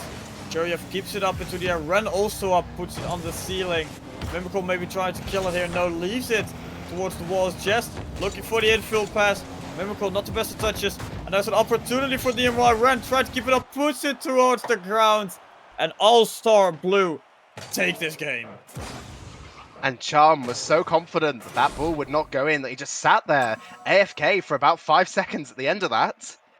But All-Star Red, they did a very good job to keep that ball up there, to try and grasp themselves one last opportunity at this game too, but it just wasn't meant to be. The ball just left dangling on the goal line right at the end, and no one really close enough to react to a potential chance that was a scoring opportunity if someone was there, but it just wasn't meant to be. And All-Star Blue, they get this second game to equalize the series now, and well, I mean, realistically, it could be anyone's game from here. Yeah, there is a really good chance, like you said, that it can go either way. And with the way this game has been going, I truly think we're gonna see every game possible in this series. Maybe even a couple overtimes, because this game was just chaos supreme between the 6 players. Because when you thought All-Star Blue, they're really the dominant team now, you saw with an All-Star Red, it's like, hey, I got 2 free goals and now I'm in the lead, and then there was a fake on the other side, and it was just... everything happened and you didn't know what was going to happen next. And that's obviously what we really like about All-Stars, because you cannot make a prediction in these games, since it is going every direction that you don't want it to go, and it's really unpredictable. And for anyone who thinks like, okay, this team is going to win, I dare to bet you that is not going to happen, or that is going to be nail-biting till the end. As we're now in game number 3, an opportunity for one of these 2 teams to get themselves really close towards that match point scenario, but it's also an opportunity for one of these teams to showcase that they're the stronger team out of these 2. I would agree. I would certainly think for one of these teams to really come out as the shining force between the 2 of these. I would personally want to see a little bit of an elimination of that chaos, at least as much as you possibly can in an all-star match. But currently that doesn't seem to be what we're going for, but Jazz going for a double tap, but double commit on the backboard of All-Star Blue. Juriev and Mimical, I believe it was, both charging for the same ball. Ren is off the ceiling pre-jumping for some reason, but you know, he's clearly got a plan with that, and that's fair enough. Jazz off the backboard gets a clear up field down to DMY, puts it down to Ren, who's pre-jumped again.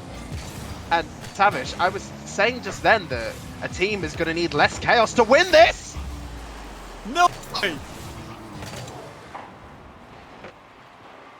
What? You said Charm in the air, receiving to Jury. They both were floating there. And then pass it back to Charm, who just puts it on the ground. That is a way to truly open the scoreline here in Master. And I've just seen a minute of pre-jumps from Ren that all came to nothing. And then the first time that All-Star Blue put up any sort of similar play, they get a goal from it immediately. And what a goal it was! Juriev now, though, he takes it downfield. He actually back passes it to Charm. He puts it down to Mimical. But now it's a runaway opportunity for All-Star Red. The net is open. All three of them are up. Ren puts it off target. Oh, no. Oh, no, not again. And a whole Juriev here with a close shot, but Jazz just in first to final second. Ren, not the best touch. DMY follows up. Redirects it towards the crossbar. Good opportunity there for the red roster to get an equalizer. Charm now from the ceiling, looking for an opportunity up against Jazz, who clears towards the left side. DMY follows up, but Mimical really aggressive, going for that 50-50 there. Ren now has to take control from the wall, gets it to Charm, and Charm tries to keep it in the middle of the field. A little bit of an awkward. Mimical has boosted the tank, takes it into the air, flip the set, no, doesn't get it, and the attack fizzles out. But I mean, I can at least see that Ren's having a bit of fun with it. I've seen him pre-jump a lot of balls this game, but not all of them necessarily, you know, viable. He very much would have had a goal for his team if he just didn't go up on that open net, but now All-Star Red, they have to bear what they've sown, and now they have to get one back as DMY and Mimical end up in a Rule 1. It's now actually a 2v2, Ren and Jazz versus Juriev and Charm until a goal is scored. Jazz now tries to take a bit of possession of it. Actually does, gets it over one, looks at a demo, doesn't quite get it. Charm collects it, falls over to Ren now on the wall. Charm's already pre-jumped him. It's a brilliant 50s. Now Juriev and Jazz chase to get this ball. And Tavish, now that we've moved towards a 2v2 and we've eliminated both Mimical and DMY actually, who do you think is the stronger of this and who do you think is the most likely to get this second goal? Well, I want to say I know the answer, but it's rather clearly that this was going to happen. With the pressure that the blue team has been having, you kind of already think like, okay, they look like the stronger one in this as well. But that's always an interesting thing in these 3v3s. If two players go into that Rule 1, switch back to a 2v2, and who can adapt the fastest to that new rotation, and who can adapt the fast after a goal back to the 3v3 rotation. And so far, All-Star Blue has been the roster to do that. As a now 2-0 up here in this game. Charm looking for a third one. Doesn't have that much success, but they are really looking like the stronger team here between these two. I mean, yeah, and it's likely the synergy I talked about between Juriev and Mimical from the main season that is likely playing a very big part in this. Charm is a player who can fit into pretty much any roster, so clearly having no problem replacing, I think it was Ayan who was Mimical and Juriev's teammate in the main season, clearly just fitting into that role, whereas All-Star Red, DMY, Ren and Jazz, they're either trolling or they're having a few more teething issues getting this synergy up to where the level of All-Star Blue. Yeah, it could be that they're really struggling here as Ren steals the goal at the last possible second. DMY gets clear, Ren was like, oh, I can go for this. No, I can't. DMY gets the touch on an open net, and Ren's like, okay, I'm gonna quickly take this. That's one way to get yourself on the scoreboard. I mean, Ren's going to be going in team chat saying he needed the points, but Jazz and DMY, if you look at the overall stats for this game, Jazz 4 saves, 3 shots, DMY 1 assist, 2 saves and 2 shots, and Ren only 1 goal. He's no saves, no shots to his name yet. So clearly stat padding with that goal steal, but All-Star Blue, they're not going to be happy with that one. They don't want to let All-Star Red back into this game, and they're going to want to push for a third goal, and at the moment, it looks like they're doing that. It looks like they've really suffocated All-Star Red once again. They're putting back on the pressure that they've had for, I'd say, really the last 4 minutes. But Jazz manages to get it over Mimical, but it's only as far as Juriev. Red now up, looks to try and make something of this in the last 10 seconds. gets one reset. Jazz takes a shot, but Mimical actually gets a save, but Jazz almost manages to dunk that one in. 5 seconds now. It's All-Star Red on the last opportunity for the game. Jazz, he actually leaves it on the wall. DMY goes up with full boost, gets one touch to the ceiling. Looks to double tap, it does! Ooh, but it's only as far as the ground. And All-Star Blue, they get the second game, and I think momentum is well and truly shifted in their favor now. Yeah, it was so close to getting that equalized, forced that overtime, and All-Star Blue just in overall in this game really the dominant one. And let's just talk really quickly about that opening goal, because it's still on my mind that you said it in that first minute. It was just pre-jump after pre-jump from all the players, really just going for everything. And then at one point, you saw the two, you saw Juryev and both going for it. Oh, sorry, Juryev and Charm both going for it. And it was just like you knew something was going to happen. But a play like that is just next level here. I mean, exactly, yeah. When you think about it in a way, you throw enough attempts at the wall, eventually one of them's going to stick. And it just so happened that it was that exact opportunity that ended up being the one that went in. But it was an absolutely beautiful goal, as you said. Realistically, it's one that I don't think you're going to get much better than in the rest of this series. But coming in now to Game 4, All-Star Red, if they don't want to go down a match point, they're going to have to make something of this and kind of wrestle back the momentum that All-Star Blue clearly are suffocating them with at the moment. And in these last 2 games, All-Star Red haven't had an answer to that. They did not have an answer ready for what All-Star Blue was throwing their way.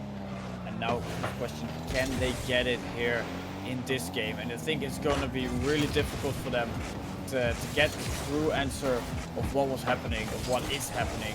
Because the way All-Star Blue has been playing is they're confident in each other. And like you said earlier, obviously, Mimical and Juryev have teamed for, I think, like you said, the entire season on Green Phoenix, so they can trust each other. They know what they can and cannot do, and then it's really easy to go into an all-star match like this. Exactly, but I think another thing to think of might be how much maybe either of these teams have warmed up, because especially in those first couple games, All-Star Red were making mistakes that you wouldn't think that much of a player that's maybe played for like an hour or so. You'd see it more from players that have maybe just come on right before, so maybe All-Star Red are going to get to a point where they've warmed up coming into this game or the next game and are ready to kind of take the bull of this series by the horns. But right now, it's still just the same story as the last game. All-Star Blue have a significant amount of the pressure, but that was a good musty flick attempt from Ren, but Mimical is wise to it and managed to block it out. I think there's a Rule 1 in the middle. Charm and DMY are doing something. Not quite sure what's going on there, but they're bumping each other all right. Yeah, Charm and DMY are in a kind of weird Rule 1 scenario. Juryev also interferes. It's an interesting one, as Ren and Mimical have now turned to a 1v1, and Ren just is like, okay, I'll flip percent on you, and now I have a goal. That didn't take long, did it? Ren, I mean, he takes it into a 1v1, he immediately knows exactly what to do with the ball. He just puts it on his hood, gets it up, gets the flip reset, gets it past Mimical.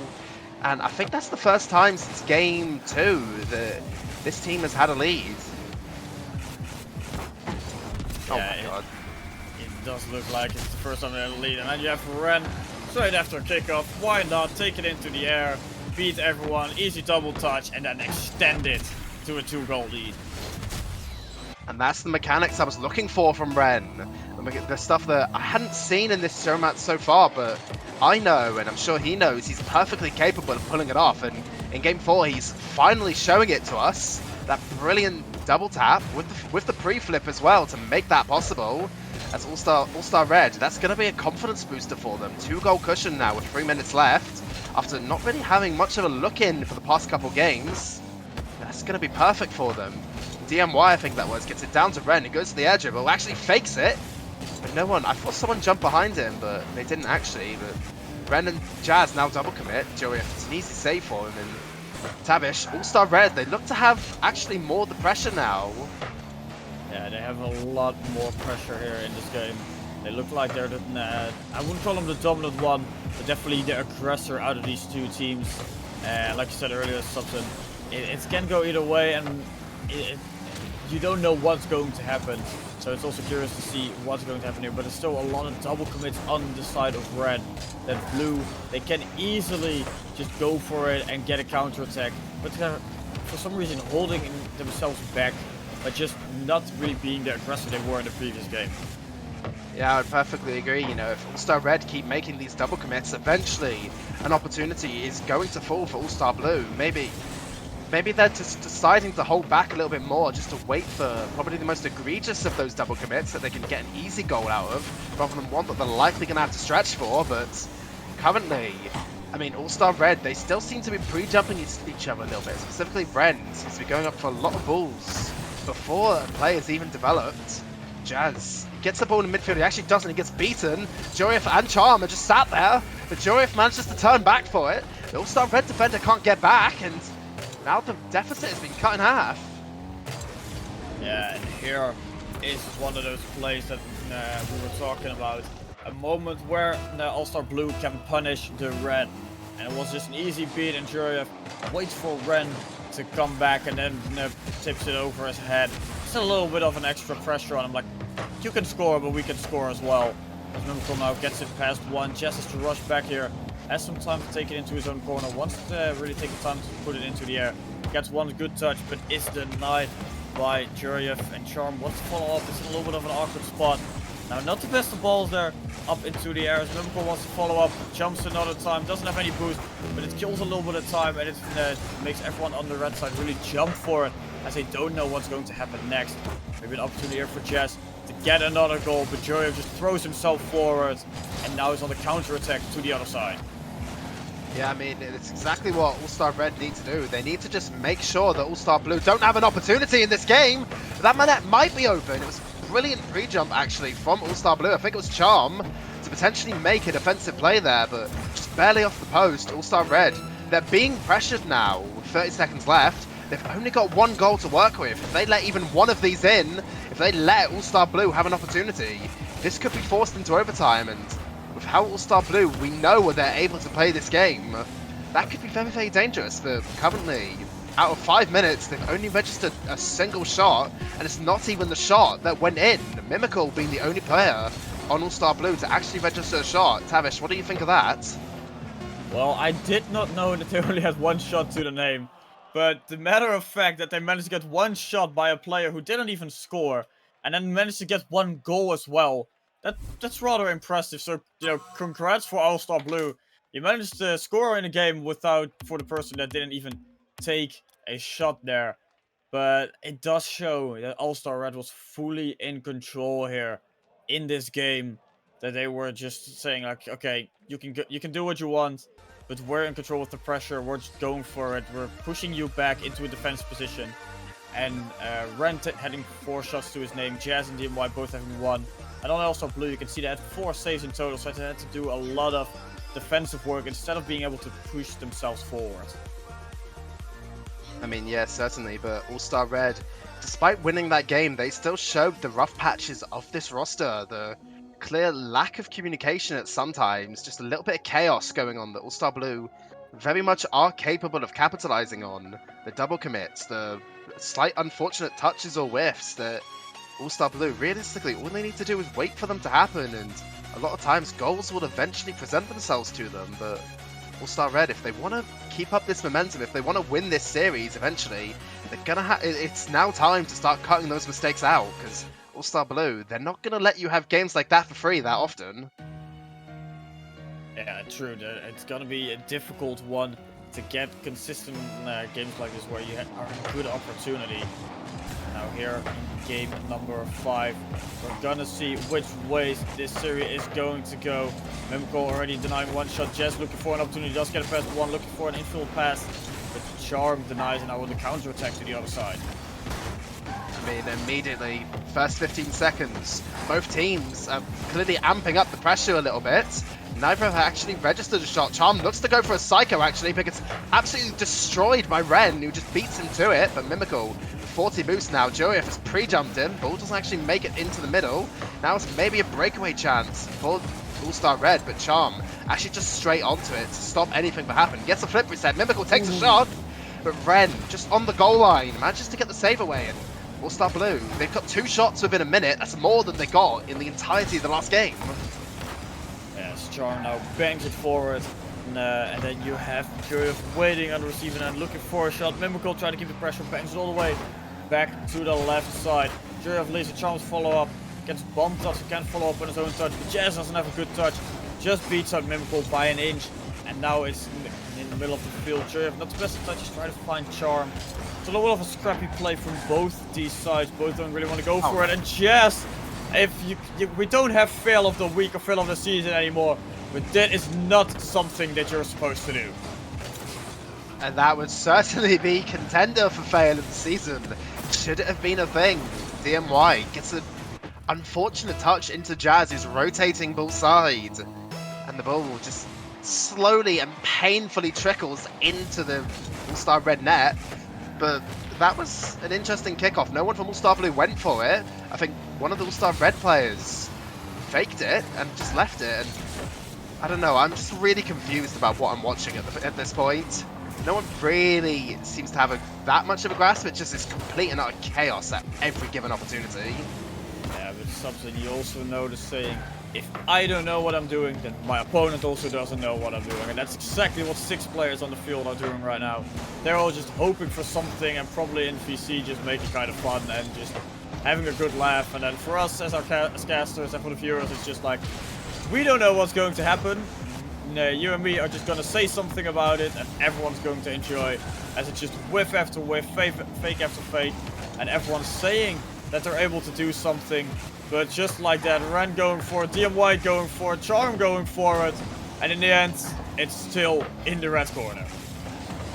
I mean, yeah, a lot of aggressive pushes that are not accounting to much, but as you were saying, yeah, the strategy of, if I don't know what I'm doing, they don't know what I'm doing, it's a strategy I use in my own ranked games, but I wouldn't exactly expect it to be in a game like this. But, you know, clearly it's a strategy that at least All-Star Red has gone for, and it's at least worked to get them 2 games, but you have to wonder how effective it's going to be for the rest of the series. Ren actually gets a nice double tap off his own corner. I think he has boost. No, he doesn't.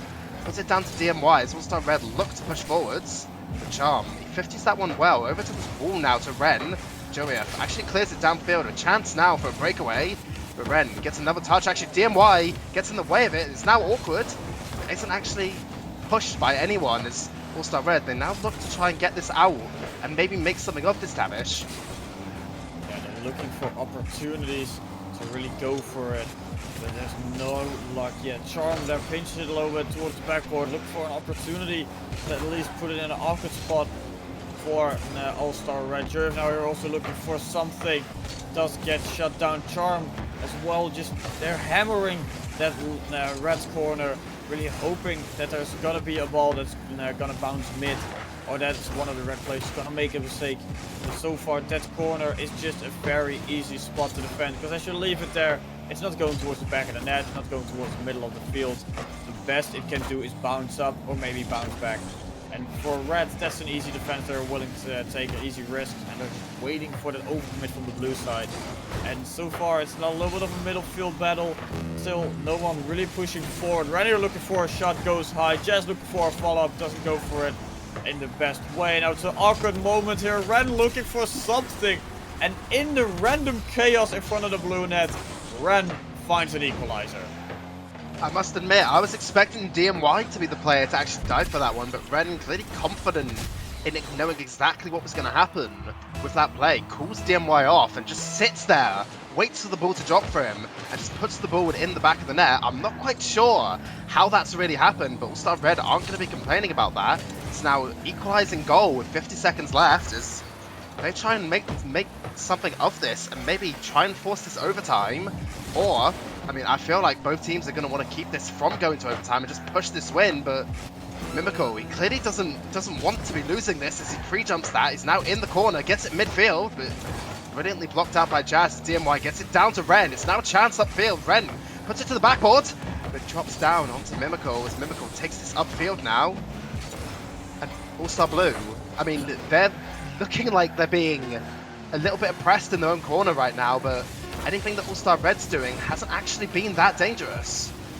No, All-Star Red definitely just going for something and hoping it works, but we do have overtime here in game number 5.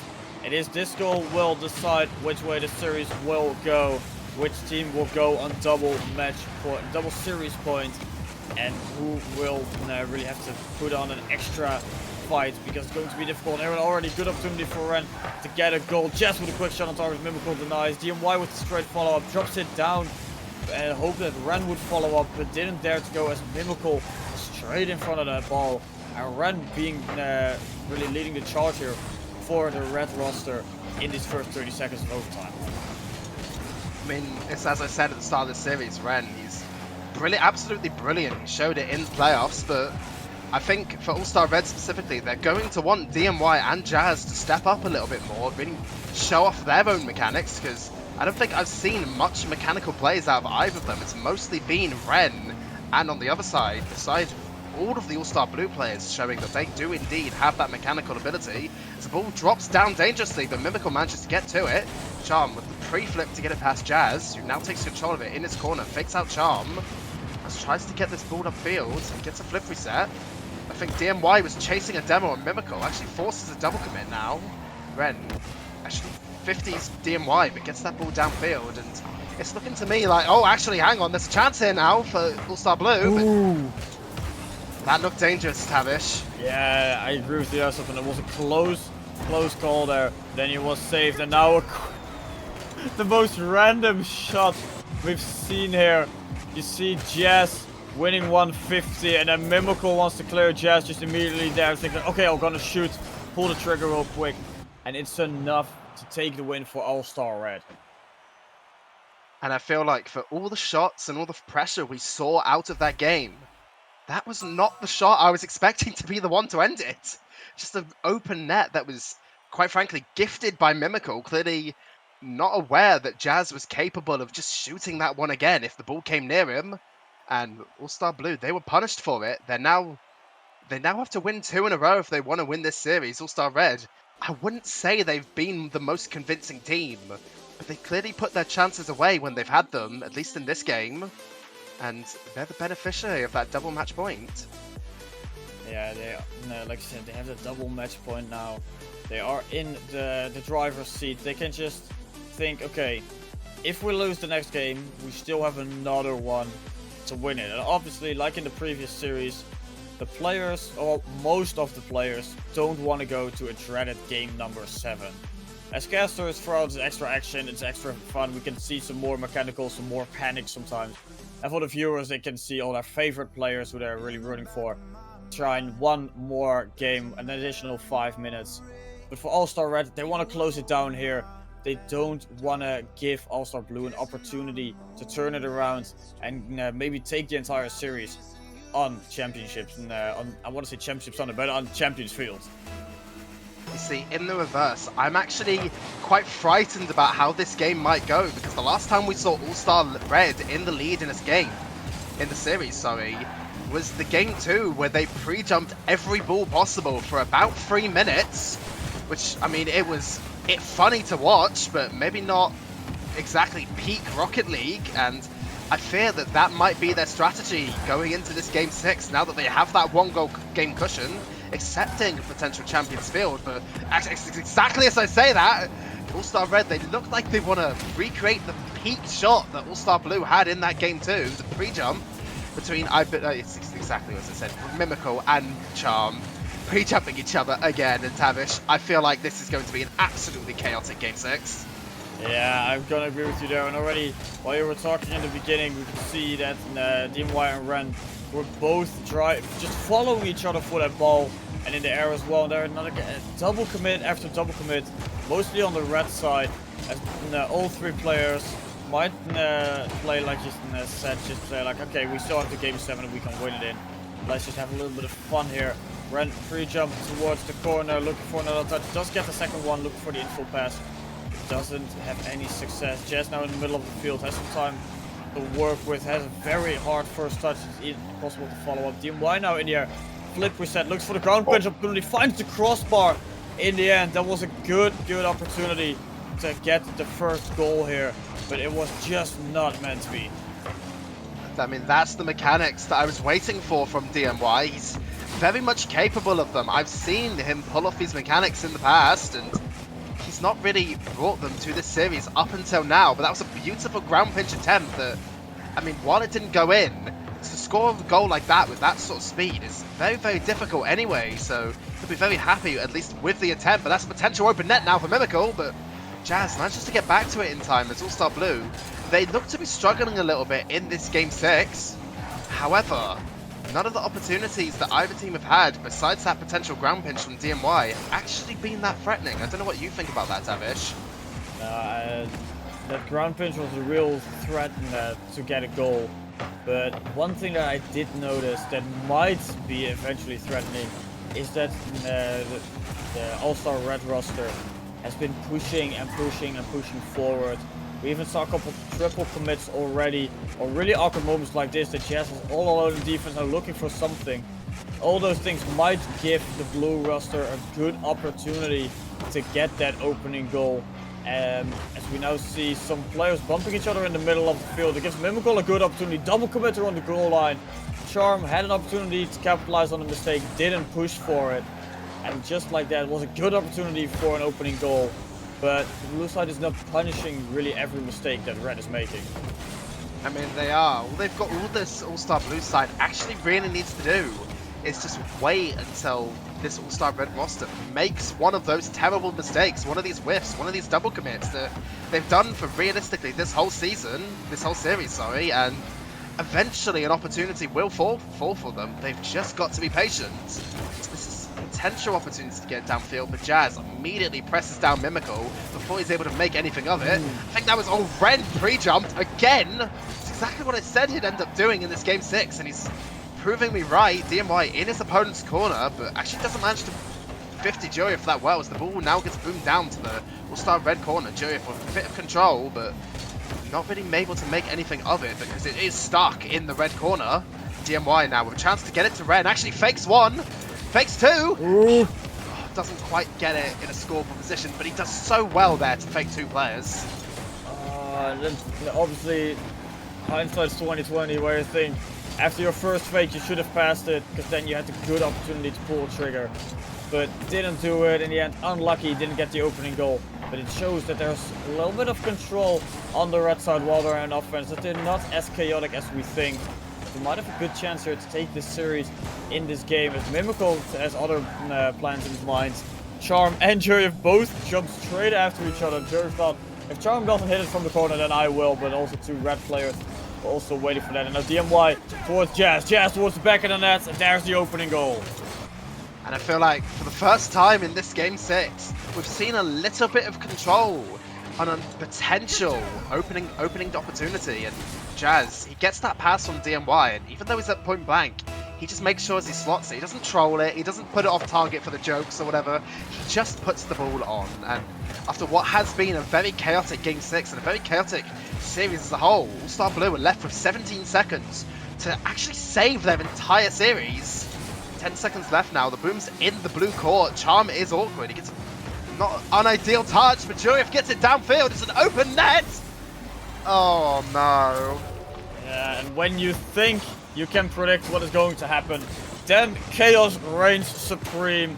And here, the thing we have been talking about for so long here already in the series is the red team is just overcommitting at every occasion. And just like that, you give Juriev an opportunity to get an equalizer. And now, second overtime of this series, it's a golden goal opportunity for red, and it's series life for blue. Yeah, All-Star Blue, they don't have an extra life here. They have to convert this one. And of the miss from DMY, they do.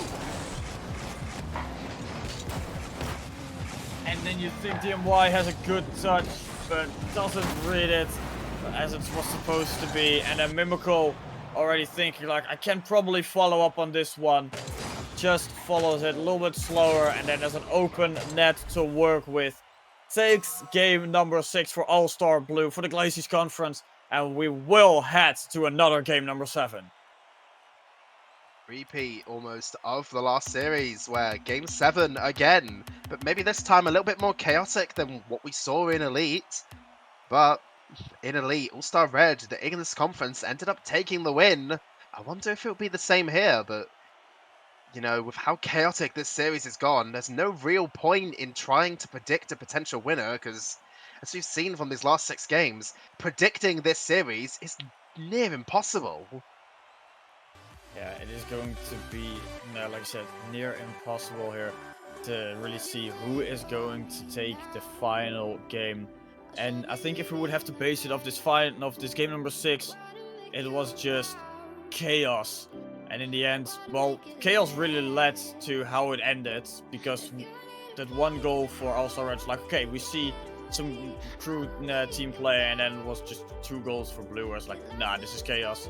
So I really hope we're gonna see a chaotic game number 7. That is just going to be like, okay, we don't know what's going to happen. We're just going all in with it. But on the other end, I think one of the 2 teams will solidify and think, okay, now is the time to go for a couple team plays and end the season with a true bang. And Ren already going for a solo play there, gets the opening goal. Oh, 5 seconds in, Ren, he shows the mechanics that he's got. Goes for a breezy, gets that one in. Top shelf, Charm just not able to do anything about it. You know, the Ignis Conferences, All-Star Red, they're clearly showing the mechanics that they do have now. A lot of people, at least in the Ignis Conference, would always say in the main season that Ignis was a significant upgrade from the Glaciers Conference. A lot of people only really having 1, maybe 2 teams from Glaciers. It's all been competitive with really any team from the top 6 of Ignis, and Ren, DMY, Jazz trying to, through this game 7, to prove why that was the thought. Mimical now in the air, takes past 1, looking for one of his teammates, only find DMY on the receiving end, who wants to go, but Juryev finally commits to the ball, clears it back to the red side.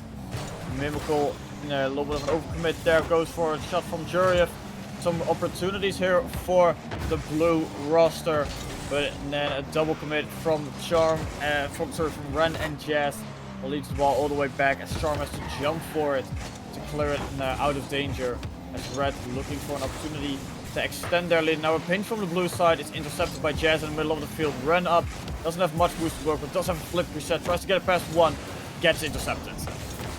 I feel like in the last game we very much saw the floodgates of scoring open. It was a very deadlocked game for literally 4.5 minutes, and then 1 goal went in from All-Star Red, and suddenly the gates just opened. 2 goals from All-Star Blue within the next 30 seconds of game. While that's not happened in game 7, you have to think that there will eventually come a point where maybe All-Star Red will get a little bit overconfident, start overcommitting again, start pre-jumping each other. And All-Star Blue, they'll be gifted 1, 2, 3 opportunities that they can put away and really put All-Star Red on the back foot. As Jazz now looking for Ren, looking for another shot on target, doesn't have any success. A big bang from the blue team. Bring it back to that red corner. They want to apply a little bit of pressure. They want to be in the offensive. They don't want to have a midfield battle. They don't want to have a defensive battle. They want to be aggressive and throw everyone forward. And here a demo on Juryev might lead to something for the red, but on the other hand, it's a quick clear on the blue side. And Juryev looking for a double. First touch was a little bit too hard, and now Jess also looking for a double, gets denied by Mimical. Ren wants to push, but gets denied by Charm.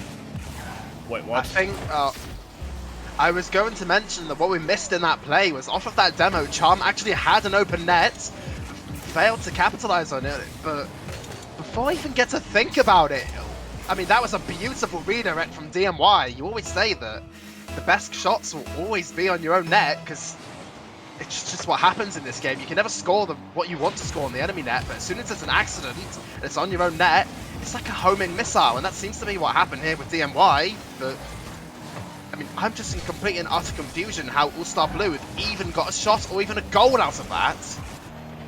That was a good opportunity, a true opportunity for the blue roster to get the lead here. Juryev now with Mimical. Mimical has to take it back to 3 players. Removes 1, so that's a little bit less work. Juryev looking for the infield pass. Charm on the receiving end, no. Has to go back as Ren was waiting there. Ren in the air. Mimical now to his own backboard. Why do all master players here in this All-Star match want to take it so badly to their own backboard if you want to go to the other one for a double touch? If someone can explain that to me, that would be amazing. Because I am thinking that this game is just ending in chaos and we have no clue who's gonna be the scorer of it. I mean, at least from my perspective, you can think that every single one of them wants to be the one that goes, hey, I scored a Psycho in the RSC Master All-Star match, but that opportunity from Mimical, he was way too far above the ball to be able to ever make a Psycho out of that. So, no, I'm not quite sure why he specifically went for that one, but that's likely the motivation, I feel like, from a lot of these players to send it to their own backboard, because if you manage to hit a Psycho, that is an incredible clip to put on Twitter, to put in anywhere, really, because the Psycho shot is not easy to score. Jazz now takes it upfield. It's a miss from someone. Couldn't see who it was, but All-Star Blue saved by their own crossbar. The fourth man for this thruster. Jazz now up. Mimical has to get really good block, actually, to keep that one out of his own net. DMY takes a little bit of control, but Charm just instantly goes on it. 45 seconds left now. Both of these teams are going to want to make an offensive play here. Jazz, that's an awkward 50 up. Red now with a chance. DMY has an open net, but doesn't go for it. DMY didn't have any boost in the tank, so had to go to the backboard instead of jump for it. But we had some good opportunities now for the red roster to get the win here. And a dunk from DMY might keep the offense alive, but his teammates both didn't have any boost. So had to rush back. Ren and Jester both up. Ren with a shot on target. 16 seconds left on the clock. And it does look like they're going to win. But based on last game, we don't know what is going to happen. I mean, exactly. It just gives you flashbacks to that game 6 where All-Star Red, they scored a goal with about 20 seconds left. But then All-Star Blue ended up winning it in overtime, almost immediately scoring a goal of their own. As 10 seconds left, a similar opportunity seems to be presenting itself. Ren hits it to his own bow. No, it's happening again. And as soon as that play developed, I just knew exactly what was going to happen. I have a conspiracy theory here, right? I'm normally not one of these kind of things, but I have a theory of what's going to happen here. They wanted to go to a game number 7 overtime, and then just have the most chaotic overtime for as long as they can. Because that was just Ren thinking, I don't care, I'm gonna put it so close to my own net that no one is going to save it, except it's going to lead into a goal. And now, here we are, game 7, overtime, golden goal scenario. I mean, I'm not also a conspiracy theorist normally, but that's got to be something that, especially with the way this series has gone, I'm almost inclined to agree with you. That touch from Ren is really a touch that you should never be going for. Like, he's got so much time to control that one or get above it to make it not fall really just freely in front of his own net. But, you know, we're here now, as you said. They might be going for a long overtime, which means we might be sat here for the next 10 minutes watching a bunch of the ball just being ping-ponged across the field. But there's the Psycho I was talking about earlier. I don't know anymore. I'm honest to God lost for words at this point. Yeah, welcome to the end of RSC13 of the Master Tier. Welcome to All-Stars. This is what we live for. This is what everyone lives for, because now you're gonna see what Master players are truly made of, as they're going for the most mechanical shots. At least that's what we hope that are gonna happen. We already saw Psycho, already saw some redirects from the backboard of the opposing net. Apparel looking for a flip set without boost. Doesn't have any good control there. Mimical trying to keep the offense alive. And DMY here in the corner. A little bit of awkward. Tries to get it clear here. Gets it past Mimical. Looking for a Ren. Wants to go for the infield pass. Now it's Demo on the back line. Maybe an opportunity. But 1 minute 30 already here in this overtime. And both teams not really putting on a good team play offensive. More of, we'll bang it forward and we'll see what happens. The hit and hope strategy, I mean, it works in some lower ranks, but probably wouldn't work against a team that is mostly going to be filled up with like high 1800, 1900 players. This all-star roster, hit and hope is not exactly the strategy I'd go with, but there's a chance now for hit and hope to actually work, as Charm had an opportunity there, but Jazz manages with no boost to get a demo on him to really prevent All-Star Blue of making anything of that. Charm gets a touch now to backboard. Jazz is up. He actually gets a nice redirect over to Ren, who hits it off the sidewall. Is anyone there? No, Mimical. Actually looks at the sidewall double now. Doesn't quite get it. Jazz takes a little bit of control of it. Up to DMY. Ren's pre-jumped. Has a chance. It just goes in. Jazz, I mean, it's a brilliant shot to get it past, but I feel like a shot like this going in, it perfectly encompasses how this series has gone. Just a little bit of chaos. No one really knowing who's going to shoot the ball, and Jazz just takes a shot to the top corner, and it just goes past and in. Yeah, there was no other way that this series was going to end than in a chaotic final game overtime. And that is what we got here. Well, there were some moments where we thought, okay, maybe it's going to end a little bit earlier. It was a little bit back and forth, but then, like you said, that goal just described the entire end of this series. Some chaos in the corner, some shots towards the net, and it's just good enough to manage to slip its way in. And the All-Star Red roster from the Ignis Conference will take the championship title here in this All-Star match. They can officially call themselves the best players in the Master Tier of RSC13.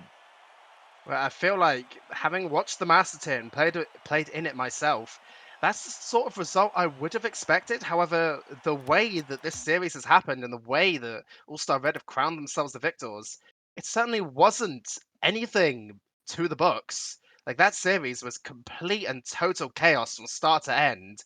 I mean, it makes for good watching, but it's certainly, from a standpoint of looking at the statistics and looking at what these players are capable of, it's nothing near what I personally would have expected. Oh, and one thing that we can talk about that we kind of expected is that Ren was your series MVP.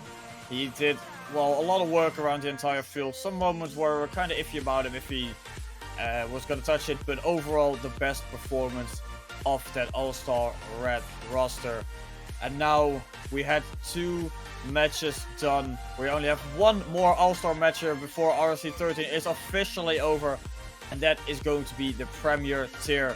So we're going to take a quick little break, and when we get back, we have that final matchup with you for you with the best players in RSC.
Broken glass while I'm thinking in my head.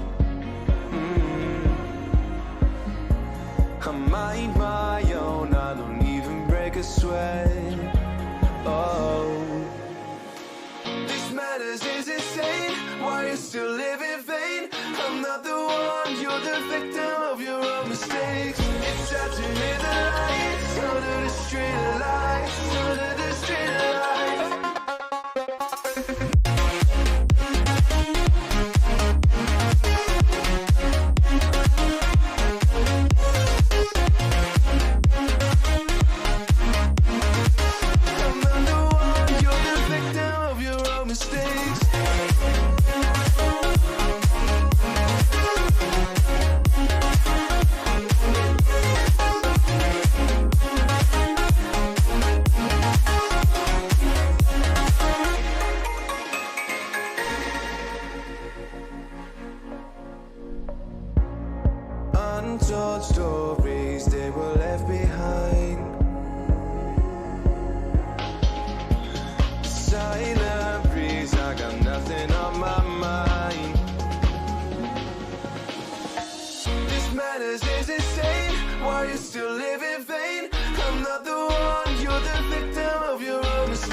myself looking back again, remembering the things you said, the memories of love we shared, the talk of growing old together. We were meant to last forever, but I miss the nights we used to go wherever, staring at the sky, counting on the stars, getting lost in your eyes, the perfect paradise.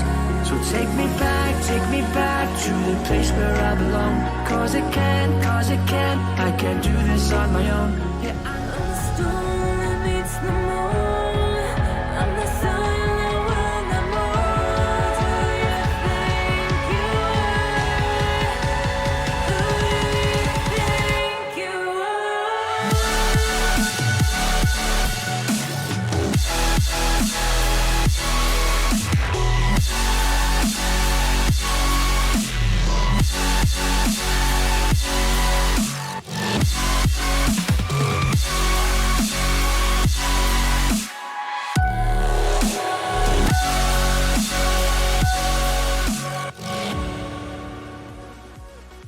2 series is down and only 1 to go. Both Elite and Masters All-Star matches going the distance to Game 7. And now just Premier remains, a match that was very close to very awkwardly almost not happening, but we're here. I'm now joined by Smokey Bear and we're ready to kick off this Prem All-Star match. Smokey, what do you think of the 2 rosters that are going to be playing in this series? Some absolutely super team sub. I'm super excited to be here to finish the season off, and well, we've got 6 of the absolute best of them here. Up on the blue team we got Lee Fox, Icon and Renshiro, and on the red team we got Beastie, Marmon and Nish. And now I had the pleasure of casting the Premier playoffs, and you know, Team Serene taking the victory there in that one. It was an amazing run through the playoffs for all of these teams, and I'm really not surprised to see this list here in the All-Stars, because, you know, I believe, you know, we really got to see the best of these players sub through the end of playoffs, and you know, where we had so many close matches in the Premier bracket. It was absolutely unreal, and well, here we are now, All-Stars. This is it. I mean, it is it. You know, Naish on red, getting to that second place, getting 1 game off of taking the whole tier, whereas you look at blue, you've got Icon and Lee Fox who played on Esports Berg together and came 4th place, I think it was, and have had experience outside of RSC together, flanked by Renshiro, the premier player of the season. I think this is going to be an interesting one, but I think, based on the rosters that I'm looking at, I feel like Team All-Star Blue has the edge here. Well, I do agree as well. Renshiro and Team Blue, if I was to go for a prediction, Sub-Zan, I would go for it's going to be All-Star Blue that's going to win that. But I believe we could end up in Game 7 here. We could be all night. Yeah, we could, but I think without further ado, we should get this series underway. I feel like both of these rosters, they're ready to get into this. They're ready to get their teeth into this series. Very eager in the game chat. And it's not on us to keep them waiting that longer. So, without further ado, and immediately I see a backfire. This does not give me hope. I think that's a backfire anyway. Well, we seem to be kicking off, and we didn't get your prediction as well, Sub. Where do you think this might go? Game 7, do you think? These players are all looking pretty stacked up right now. Look at the instantaneous impact of the play. It truly is going to be a pleasure to end out the season with yourself, Kendo, and these 6 players on the field. Now, here's Nish trying to take on a shot from Renshiro, but yeah, I bear the question again for you, Sub. Who do you think is going to win? Well, I mean, I would love for it to go to Game 7, you know, that's absolute peak content, but I feel like this series is going to end a little bit before that. I feel like All-Star Blue kind of have the edge here, and I'm probably going to close it out, I'd say in 6 games, 4-2, but I'm more focusing. I think it's the Hot Shot, actually, the name of that card that Beastie is using. I've not actually seen it that much, but I'm very curious about the decision to bring this card to the All-Star, but I should probably stop focusing on his car choice and start focusing more on the actual gameplay going on ahead of me. Beastie, and it's the Hot Shot taking immediate goal within 1 minute of the game. Gets a shot from midfield, Beastie, from a pass from Naish. Immediately the water saves come out, and this is going to be one of those series, isn't it, Smokey? I was going to say, Beastie is known to be running in that car and does perform with it exceedingly well, I might admit. And of course, scoring the first goal here in the Premier All-Stars matchup in the series as well. It's getting physical out there, it's getting fast, it's getting feisty. Beastie going for something again, but can't quite get it. Marmon can't get it as well. Now it's Icon on the counter-attack, but just seems to slip up there. And now the possession breaking down, back and forth, end-to-end action. None of these players looking to give up an inch. This time Marmon tries to play it into the middle, goes for the second touch there. Niche taking over, he's looking to go all the way up onto the backboard. Easy collection for Icon, who just tries to carry that one out and keep possession moving forward into the half of All-Star Red. Yeah, exactly, but currently, All-Star Red, they have seemed to have been pressured a little bit, at least in this last minute, since getting their opening goal. Icon takes a shot, there's no one on defense. I think DS Beastie had no boost, and just immediately capitalizes off a defensive mistake, a 50-50 in halfway line, and 2 minutes in, it's 1-1. This is anyone's game, this game one.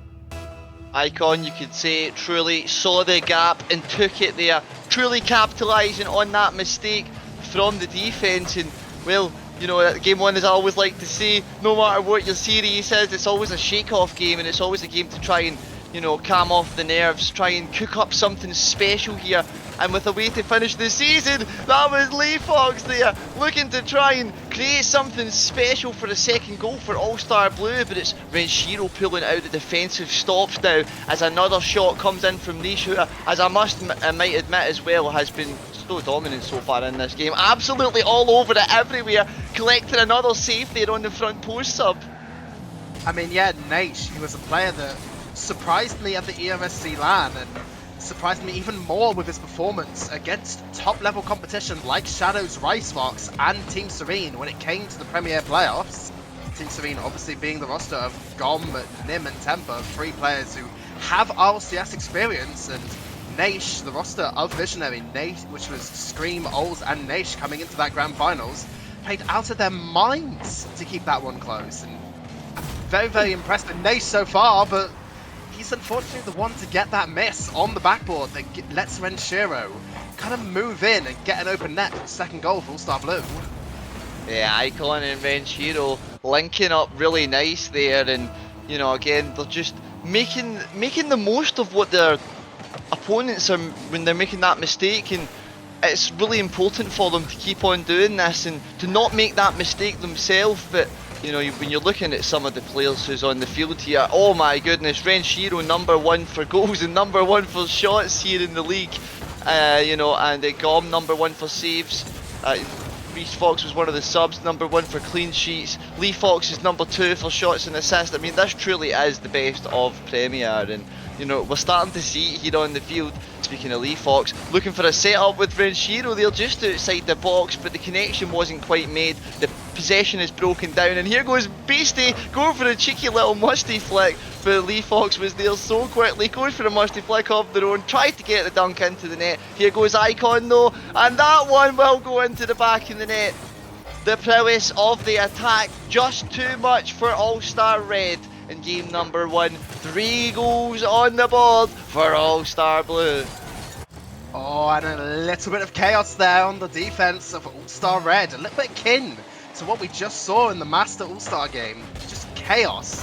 But All-Star Red, they clearly want to make something of this. Marmon down to Naish. Can't quite get the touch that he was maybe looking for. Lee Fox now to his teammate Icon.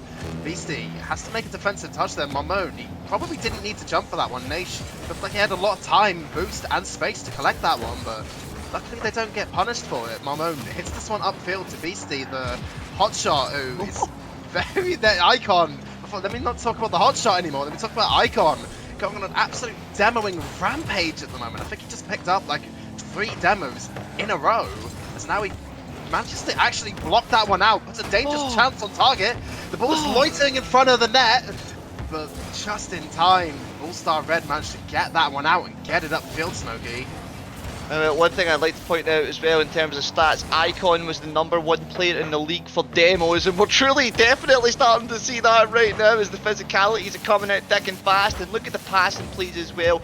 These teams are starting to find those link-ups, and they're just trying crazy stuff right now. Okay, game 1's coming to an end. It's time to oh my goodness, recuperate here, but Icon not recuperating, but it's absolutely smashing that one into the back of the net from a cheeky little backboard double tap. Oh, that's the sort of mechanics you'd expect from the Premier tier. That level, just confidence to go for that flip reset double tap.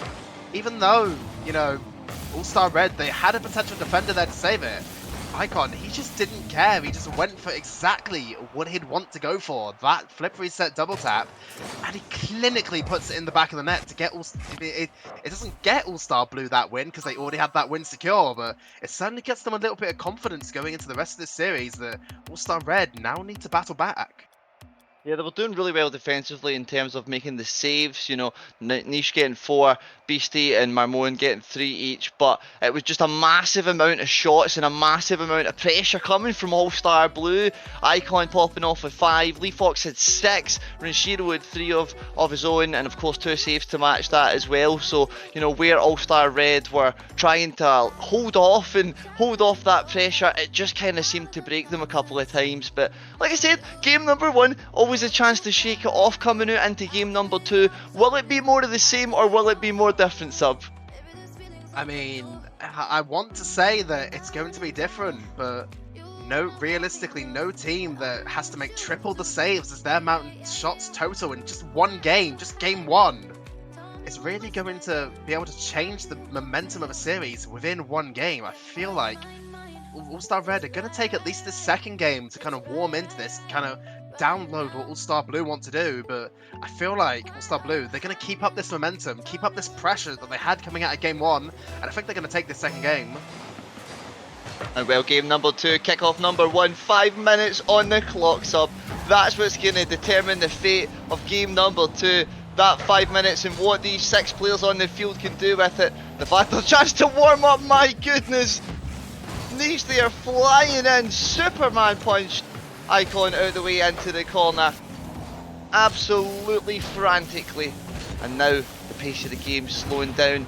The team's trying to find the link up, passing plays infield, and more demolitions, more destruction coming out from Icon. Definitely wants to end the season with everybody knows, watch out, Icon will be coming for you. I mean, I feel like if he's first in the tier for demos, that's exactly what you'd expect already. You know, Icon on the field, you have to expect to be demoed, be bumped, and Renshiro, he clearly wanted a piece of that on that open net. He left the ball, went for a bump of his own. Lee Fox has pre-jumped, has a chance to make something of this. He puts the shot, barely off target. He would have probably got that if it was on, but All-Star Red, they clear it out brilliantly. It's Renshiro, he now looks for a double tap. Nash misses it. Renshiro, he sinks it home. So easy. Beastie there has just played up into the perfect area, and I'll tell you, if there's one player that can put that in the net picture perfect, it's Renshiro. Absolutely fantastic goal for All-Star Blue to settle us into game number 2. I'm noticing a lot of kickoffs that ending up being faked at the moment from All-Star Red. Maybe they've come into this with a strategy to get the bit of possession, maybe go for some clip plays, but it's clearly not working. Renshiro gifted another open net. It's now a 2-goal cushion to All-Star Blue, and I mean, it's wild. Super striker Renshiro is absolutely wild. A hurricane through the defence of All-Star Red right now. That is Renshiro, and look at Icon go as well, completely hassling Marmon there, but of course a great demo there on the #1 player for those demos from Marmon. This time tries to touch it back, it falls awkwardly. 2 players there looking to try and get involved, trying to keep this pressure away that's coming in from All-Star Blue now. Yeah, exactly. Speaking of Marmon, you know, he's probably got the player with the most to prove on this entire pitch right now. The player who played for Visionary Esports, being Nash and Ul's teammate for the entirety of League play. but was unavailable for playoffs, who got replaced by Scream on their second place run. And there he is, getting bumped by Leafox. Oh, and Leafox, they are so cool, so calm, so composed, working their way through the defense of All-Star Red. And my goodness, it's starting to look uneven now. All-Star Blue, they're looking really hot here on the field. But what can All-Star Red do with 2 minutes and 50 left on the clock? They still have a lot of time if they can start to pull things together here, start to find each other a little more competently on the field. Because right now, All-Star Blue are just looking perfect. I mean, they are indeed. They clearly have that synergy, they have that connection, and they have the speed and the confidence to... Oh, it's just another open net. Right. Well, that's quite unfortunate, really. I think All-Star Red are just overcommitting a little bit. It's really hard to say much else, to be honest. Really transitioned from that, but All-Star Blue, they've got their 4th goal. It's just like Master. I'm, for the most part, speechless at this point.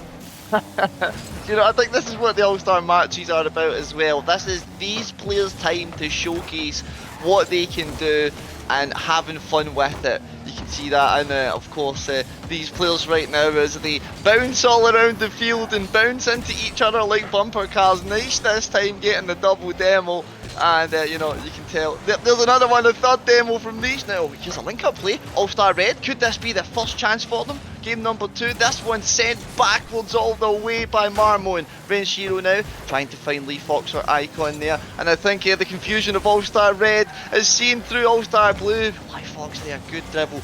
Here dribble onto the line, caught well by the defender. Icon now trying to have another go. Tries to opt out, Beastie hits it away, but the pressure still looming from All-Star Blue here in this second game. Sub, and well, 4 goals to 0 now. We can see a few more on the board, I think. I think we're probably due at least another 2, maybe 3 goals in this game with the way things are going. Icon, he had a chance to replicate his flip reset double tap from game 1, but just didn't quite have the boost or the space to get back up to it. All-Star Red, Nation actually looks for a Psycho. Not quite the touch he maybe would have wanted, but Leafox now on the board in the corner. DS Beastie has to make a very awkward touch to avoid Leafox just dunking him, but also while still getting the save. Leafox now up, gets the ball up off the corner. Beastie clears that ball, looks for a double tap, doesn't quite get it, gets it downfield, follows it with no boost. I think Naish is being, as Marmon actually, being an absolute demo merchant at the moment, trying to replicate what Icon is doing back to them. And I like that, you know, that's when the strategy starts to come out, and maybe this is when we'll start to see the best of this All-Star Red team here.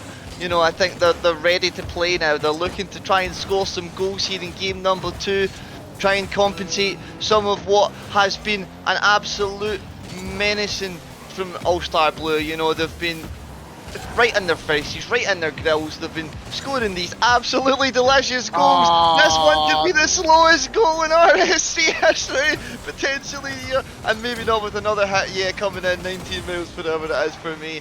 Don't know what that'll be in KPH, but yeah, that was again the All-Star Red team defense being broken down. 18 seconds left to go. We asked how many more goals we might get, Sub.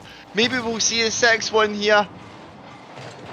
I mean, to specifically answer your question, 30 kph is what it comes up with on kph. Icon now rushing that one downfield. Leafox actually just leaves it. Clearly wasn't happy with 30 kph. He wants even slower. Not quite slower though. He gets 36. And well, maybe we will in fact see the slowest goal in RSC history being scored here in the Premier All-Star matchup. 4 seconds left to go. We got our 6th goal. Will we get a 7th? Or is it going to be a play down from the kickoff to drop the ball? Game number 2. Oh, that one rattling towards the All-Star Blue net, but not going in. All-Star Blue taking game number 2 pretty comfortably, Sub. Comfortably indeed. I wouldn't really... I mean, All-Star Red, they had 1 shot to their name from Naish in the entirety of that game. Don't get me wrong, they had significantly less saves this time. 5. They halved the amount of saves they actually had to make. Unfortunately, as a result, All-Star Blue got 6 goals on them, which is not a trade-off I would personally take. And well, you know, we had some really good goals, Sub, but we also had a moment where all 3 of the All-Star Red players were down in midfield, and You know, I believe that they need to play a little bit more defensively here. All three of them are insanely good players, and if they can string it together in defense and work their way forward from that, then they could probably start to compile an attack here that could be something that could actually take on All-Star Blue, because right now they're just looking a peg above the rest. I mean, yeah, All-Star Blue, I don't really recall any significant saves they've actually had to make in the past 2 games. All-Star Red haven't really been that threatening in a lot of their offensive opportunities, whereas All-Star Blue, Renshiro, Icon, Leafox, almost every time they get the ball, they seem to make something dangerous out of it, and All-Star Red, they have to keep capitalizing, sorry, they have to keep battling it, they have to waste their boost, waste their positioning. Almost every single time All-Star Blue get this ball, and that's not a good look. That's not what's going to be a good outcome, and that's not what they're going to want if they're not even going to get a game in this series, much less potentially win it. Yeah, All-Star Blue will be looking to eye up that sweep right now. They've played their first 2 games excellently well, and they seem to have broken down the minds and the hearts of the All-Star Red team. Here's another attack looming, but this one dealt away with from Beastie, and Beastie there trying to take it up the field. It's going to be Renshiro, has to pinch it from the back wall. 2 players there on the mid boost from All-Star Red. There's going to be a lot of space in the midfield. Icon trying to use it, can't quite get the finishing touch. And Leafox now tries to play it up from the backboard, and as you can see, all the players now, like I said, having fun, getting involved with the play, doing some crazy pre-flips right now. Here goes Leafox once more, trying to send it into the middle. Icon and Renshiro both looking to get up and involved with that play, and now they're having to scramble back to try and hold off the counter-attack. Yeah, I mean, it is a little bit of scrambling, but this Beastie, for the first time I'd say in this series, gives a little bit of ball control for All-Star Red rather than going for a potential hit and hope strategy. Renshiro has to get up to that one fast, because All-Star Red at the moment, they're pressing this ball, pressing this offense harder than they have for the rest of the series. That's a brilliant fake from Marmone, but Renshiro got back to it just in time. Oh, and here's a cheeky touch from Nish now. Marmone had to reach up and keep that away from the player of the season. And now there's Leafox. Icon getting the link up vertically. Renshiro's been bumped off that one from Beastie. This creates a bit of space and time now for All-Star Red, but Icon and Leafox there sprinting down, 100 meter sprint, getting down into the corner, getting involved with the play, and not allowing any pressure to come from All-Star Red. But they're looking to solidify their defense here. Oh, but wait a minute, it's turned to liquid. Icon's just walking it in. Icon showing off his car control there a little bit, clearly confident that there wasn't going to be a defender challenging him, and just does a couple pirouettes on the ground, a couple flips in the air, and eventually gets that ball in, wastes a couple of seconds off the clock in the process. And I mean, it's certainly a glorious goal, maybe a chance at an open net here, but Icon actually clears it for the side of All-Star Red. Maybe wanted to get this ball downfield. Marmone had a double chance there, actually ends up again cycling that towards his own half. And Icon, he's got the ball, he's got a double tap chance, but it's barely off target.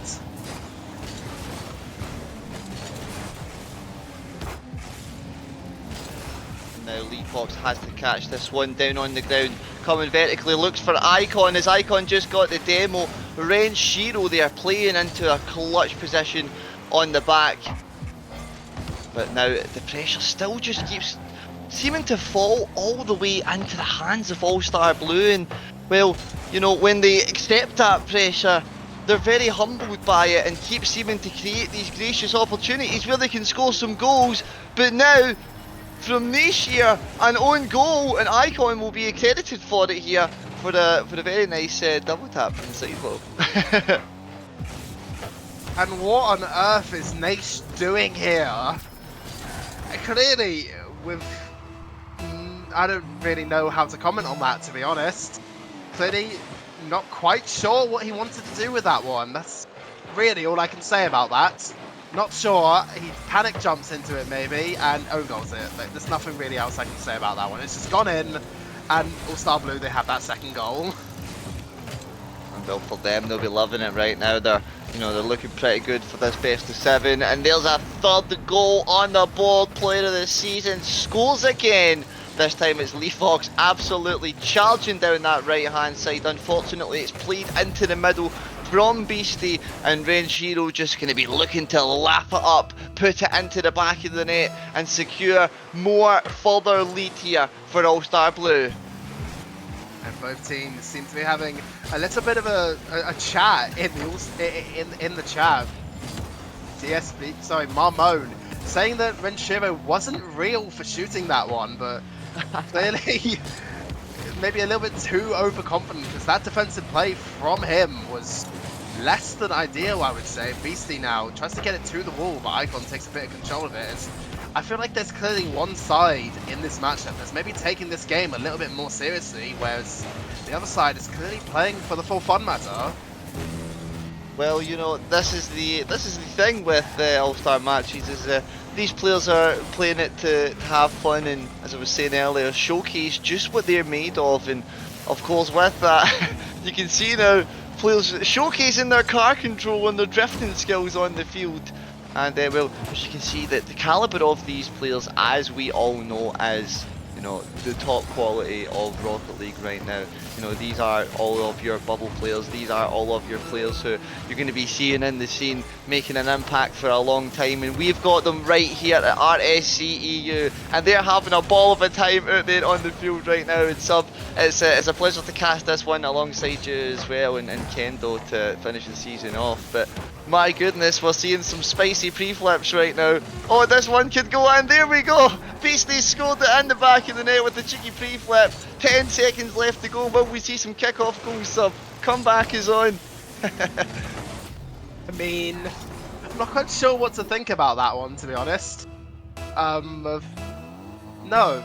Malmo, I mean, they get the pre-flip with Beastie, sorry, and I feel like the All-Star Blue defense almost just kind of lets that one in for them a little bit. It didn't really seem to be as much of an effort to save it, clearly having a bit of fun with it as well, but you know, All-Star Red, I think that was the first goal they've scored this series, if I'm not mistaken. I believe so. Yeah, we've had some pretty clean sheets and some pretty clean sweeps here from All-Star Blue, and of course now they're leading All-Star Red at 3-0, and it's yeah, it's starting to look like a walk in the park out there for Icon, Renshiro and Leafox. But I believe the Beastie, Marmon and Niche, they might have a little something left up their sleeves, and they're still putting in the saves, you know. They're still putting in those saves and getting into those critical areas, but a lot of the times they're just not stringing together the rotations properly. And like I was saying, if they can get that going at the back and use that to work their way forward, progressively move up the field and move into a position where you can beat your opponents and play that ball into a passing area. Easier said than done when of course you're playing against Icon, Renshiro and Leafox. But Beastie, Marmon and Niche, they absolutely have the chances to do it here. Maybe we're on for a reverse sweep potentially. I mean, maybe, you know, All-Star Red, the quality of these players, they definitely have more that they can show in these coming games, and maybe these first 3 games, a bit of a bait from them. Maybe they're ready to come in and just absolutely destroy All-Star Blue in these last couple games. But there was a little bit of chaos in joining the teams there. There still is, actually. Never mind.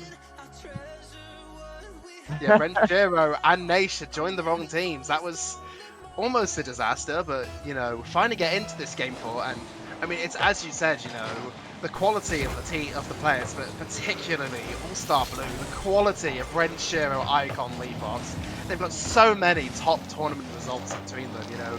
Leafox and Icon having played Nitro League together, Division 1, Renshiro, a very well-known name in the bubble scene. Obviously, Leafox as well, getting top 8 at Sierra Worlds, which was a tournament filled with a considerable amount of bubble and pro players, the likes of Tigray, you know, Lion Blaze, players like that. To get top 8 in that tournament is very, very impressive feat. But back into this series, all 3 of All-Star Red pre-jumping. Icon now gets a flip reset. Let's try and push this one downfield. Nash cuts out, looks at the sidewall double. His entire team are up. Oh god, Marmon can't quite get the double tap out of that though. And well, they seem to be starting to warm up now here, All-Star Red, you know, moving back to this series. But as you see, all of these players here on the field, they're absolutely got so much potential to go so far here in Rocket League and in esports for Rocket League, and it's just truly as a pleasure right now to be witnessing them on the field, you know, battling it out for this All-Star Championship. This, as Tavish was saying with the end of the last game, which was also a crazy game that you guys had to cast, and you know, it's beautiful to see here in the scene what's happened at RSC this season. And you know, well, here we are in the final moments, in the final hour, definitely you could say something. And well, you know, these players are giving us a showcase now. The reverse sweep could be potentially on. Niche now just seems to be a very different force than what we've seen in the first 3 games. And Beastie as well, Marmon's just seeming to play this defensive role now that we've not seen Marmon be playing really for the first 3 games. And well, like I said, string that together at the back, start moving forward, start working some goals. All-Star Blue could be in for the shock. I mean, I think for an ending to this entire season, for it to end in a reverse sweep would be damn near poetic. And immediately got a goal out of that. That is quite unfortunate. You know, the defense, I think it was Naish in there. It was Naish in there, almost getting to that one, but Shiro just bullies his way through. He spams the what saves in the chat, akin to what All-Star Red actually did in game 1, because I stand corrected, All-Star Red actually got a goal in that first game. I think they got the first goal, and they started spamming what save at the start, so Renshiro clearly giving them a piece of their own medicine. Well, we always love the water save moments, and as you like we say in the chat as well, you can see them having fun with each other, you can see them having a little bit of ego, having a little bit of mind games on the field, and you can see the physicalities coming out now, and how they're just watching each other so slowly, they're waiting, anticipating each other's movements on the field, and such a close scoreline in only 2 minutes and 20 seconds. This really looks to be All-Star Red's best chance here. But the save from Icon kept the play in. Icon is the 4th imposter confirmed. That was, I mean, it looked almost like it was intentional, but All-Star Red, they've now been gifted a potential opportunity based off of that save, gifted them from Icon. Leafox now has the ball, gets it under 1, down to Beastie, gets it towards the wall. Let's try and beat Icon and go, oh my, what was that pinch?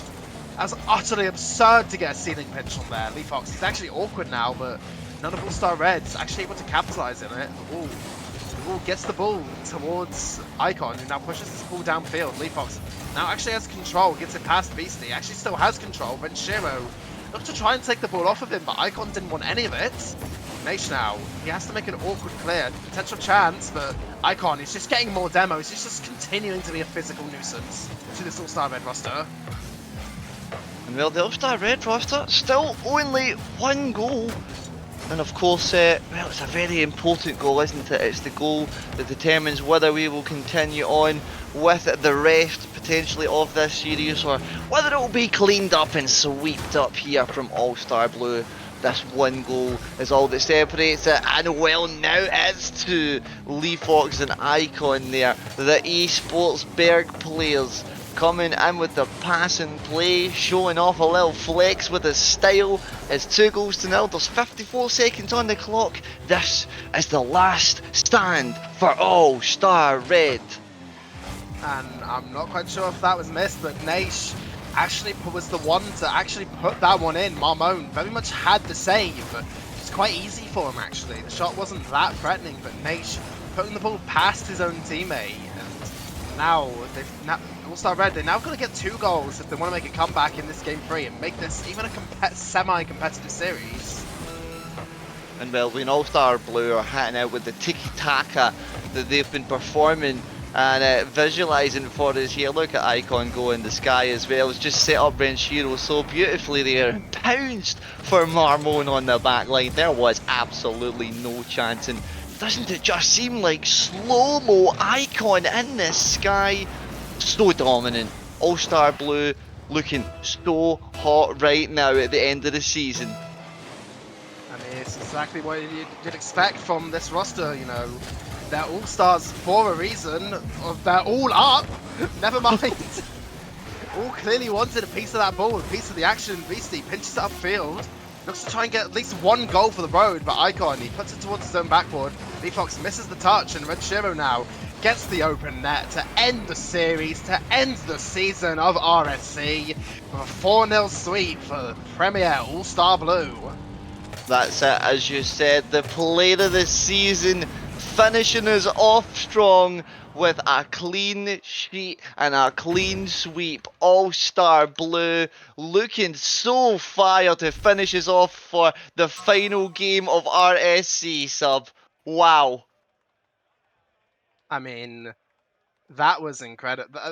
It's hard to even say that was incredible, but you know, All-Star Blue, despite the fact that they were gifted quite a few opportunities, they made sure to take every single one of them they were given. You know, four wins to their name, 20 goals total compared to the 2 that All-Star Red scored in that entire series. Game 1, Game 3, the only times that they were able to put a ball in the back of the net. 55 shots total for All-Star Blue as well. And I mean, not that the series MVP matters too much given the way that series went, but you got to give credit to the series MVP, Renshiro, who put away 10 of their 20 goals.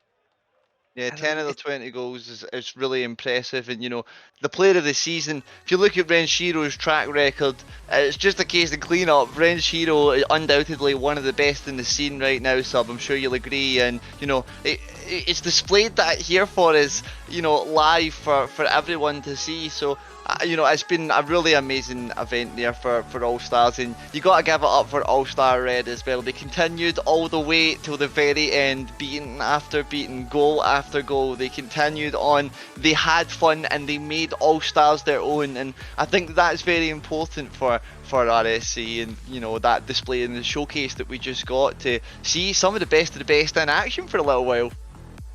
I mean, you had to give Glaciers Conference 1 win tonight. You couldn't have Ignis winning all 3 series, you know, even though All-Star Ignis did have 2 players from Glaciers, Naish and Marmone, you know. Only 1 player was... No, in fact, Beastie, the entire Ignis roster was actually Glaciers players. That is quite funny, but yeah. It's a brilliant way, I think, to end off this season, you know. Regardless of how the result went, both teams definitely played their hearts out, and I mean, All-Star Blue, that roster, Renshiro, Lee Fox, and Icon, they were just the better team on the day. They were absolutely brilliant, and all the credit to them, to be honest. Yep, that was a perfect story for them. Fairy tale ending, maybe you could say, for RSC EU here, and RSC13 as well, sub. What a season it's been. We've had so many breathtaking moments, and well, you know, it's been a pleasure to be in the booth here for it. And of course, you know, as a player as well, I'm sure everyone has had so much fun competing, and I'm sure everyone will be looking forward to the next season of ERS as well. I mean, I certainly am. I know that a lot of other people will be as well, but for RSC, the chapter closes on 1, and the next chapter, RSC 14, when that eventually comes around, will open. I believe it's halfway through, like August next year or something, that will be starting, but ERS begins, what, next month, I believe? Yep, ERS coming soon. So that's Euro Rocket Series, everyone. Make sure you're linked up with RSC EU and ERS on Discord and all of our social medias, because of course we'll have plenty of Rocket League action for you guys to join. And of course, you know, a big thank you to everyone at RSC for putting together instrumentally such a beautiful season that had so many glorious stories to tell. And you know, I had the pleasure of doing some of the interviews with the players in the finals, Subzan, and you know, you could really hear the enjoyment from them as they won what is such a prestigious league in RSC. I mean, certainly, you know, this league means a lot of things to a lot of people, but unfortunately, that will now be the end. All of our All-Star matches have now been completed. We had 6 over the past 2 days, and we've now come to an end of them, so I must thank you, Smokey, for joining me in the booth at the end of this. Thank you again to Kendo, who has carried the production for these last 2 days, both of these prems. But again, that's me signing off. I don't know if you've got anything else to say before we end the stream. Absolutely. One last thing to say before we end the stream is don't miss your chance to play in RSC EU and Euro Rocket Series. Sign up now. We'll see you there.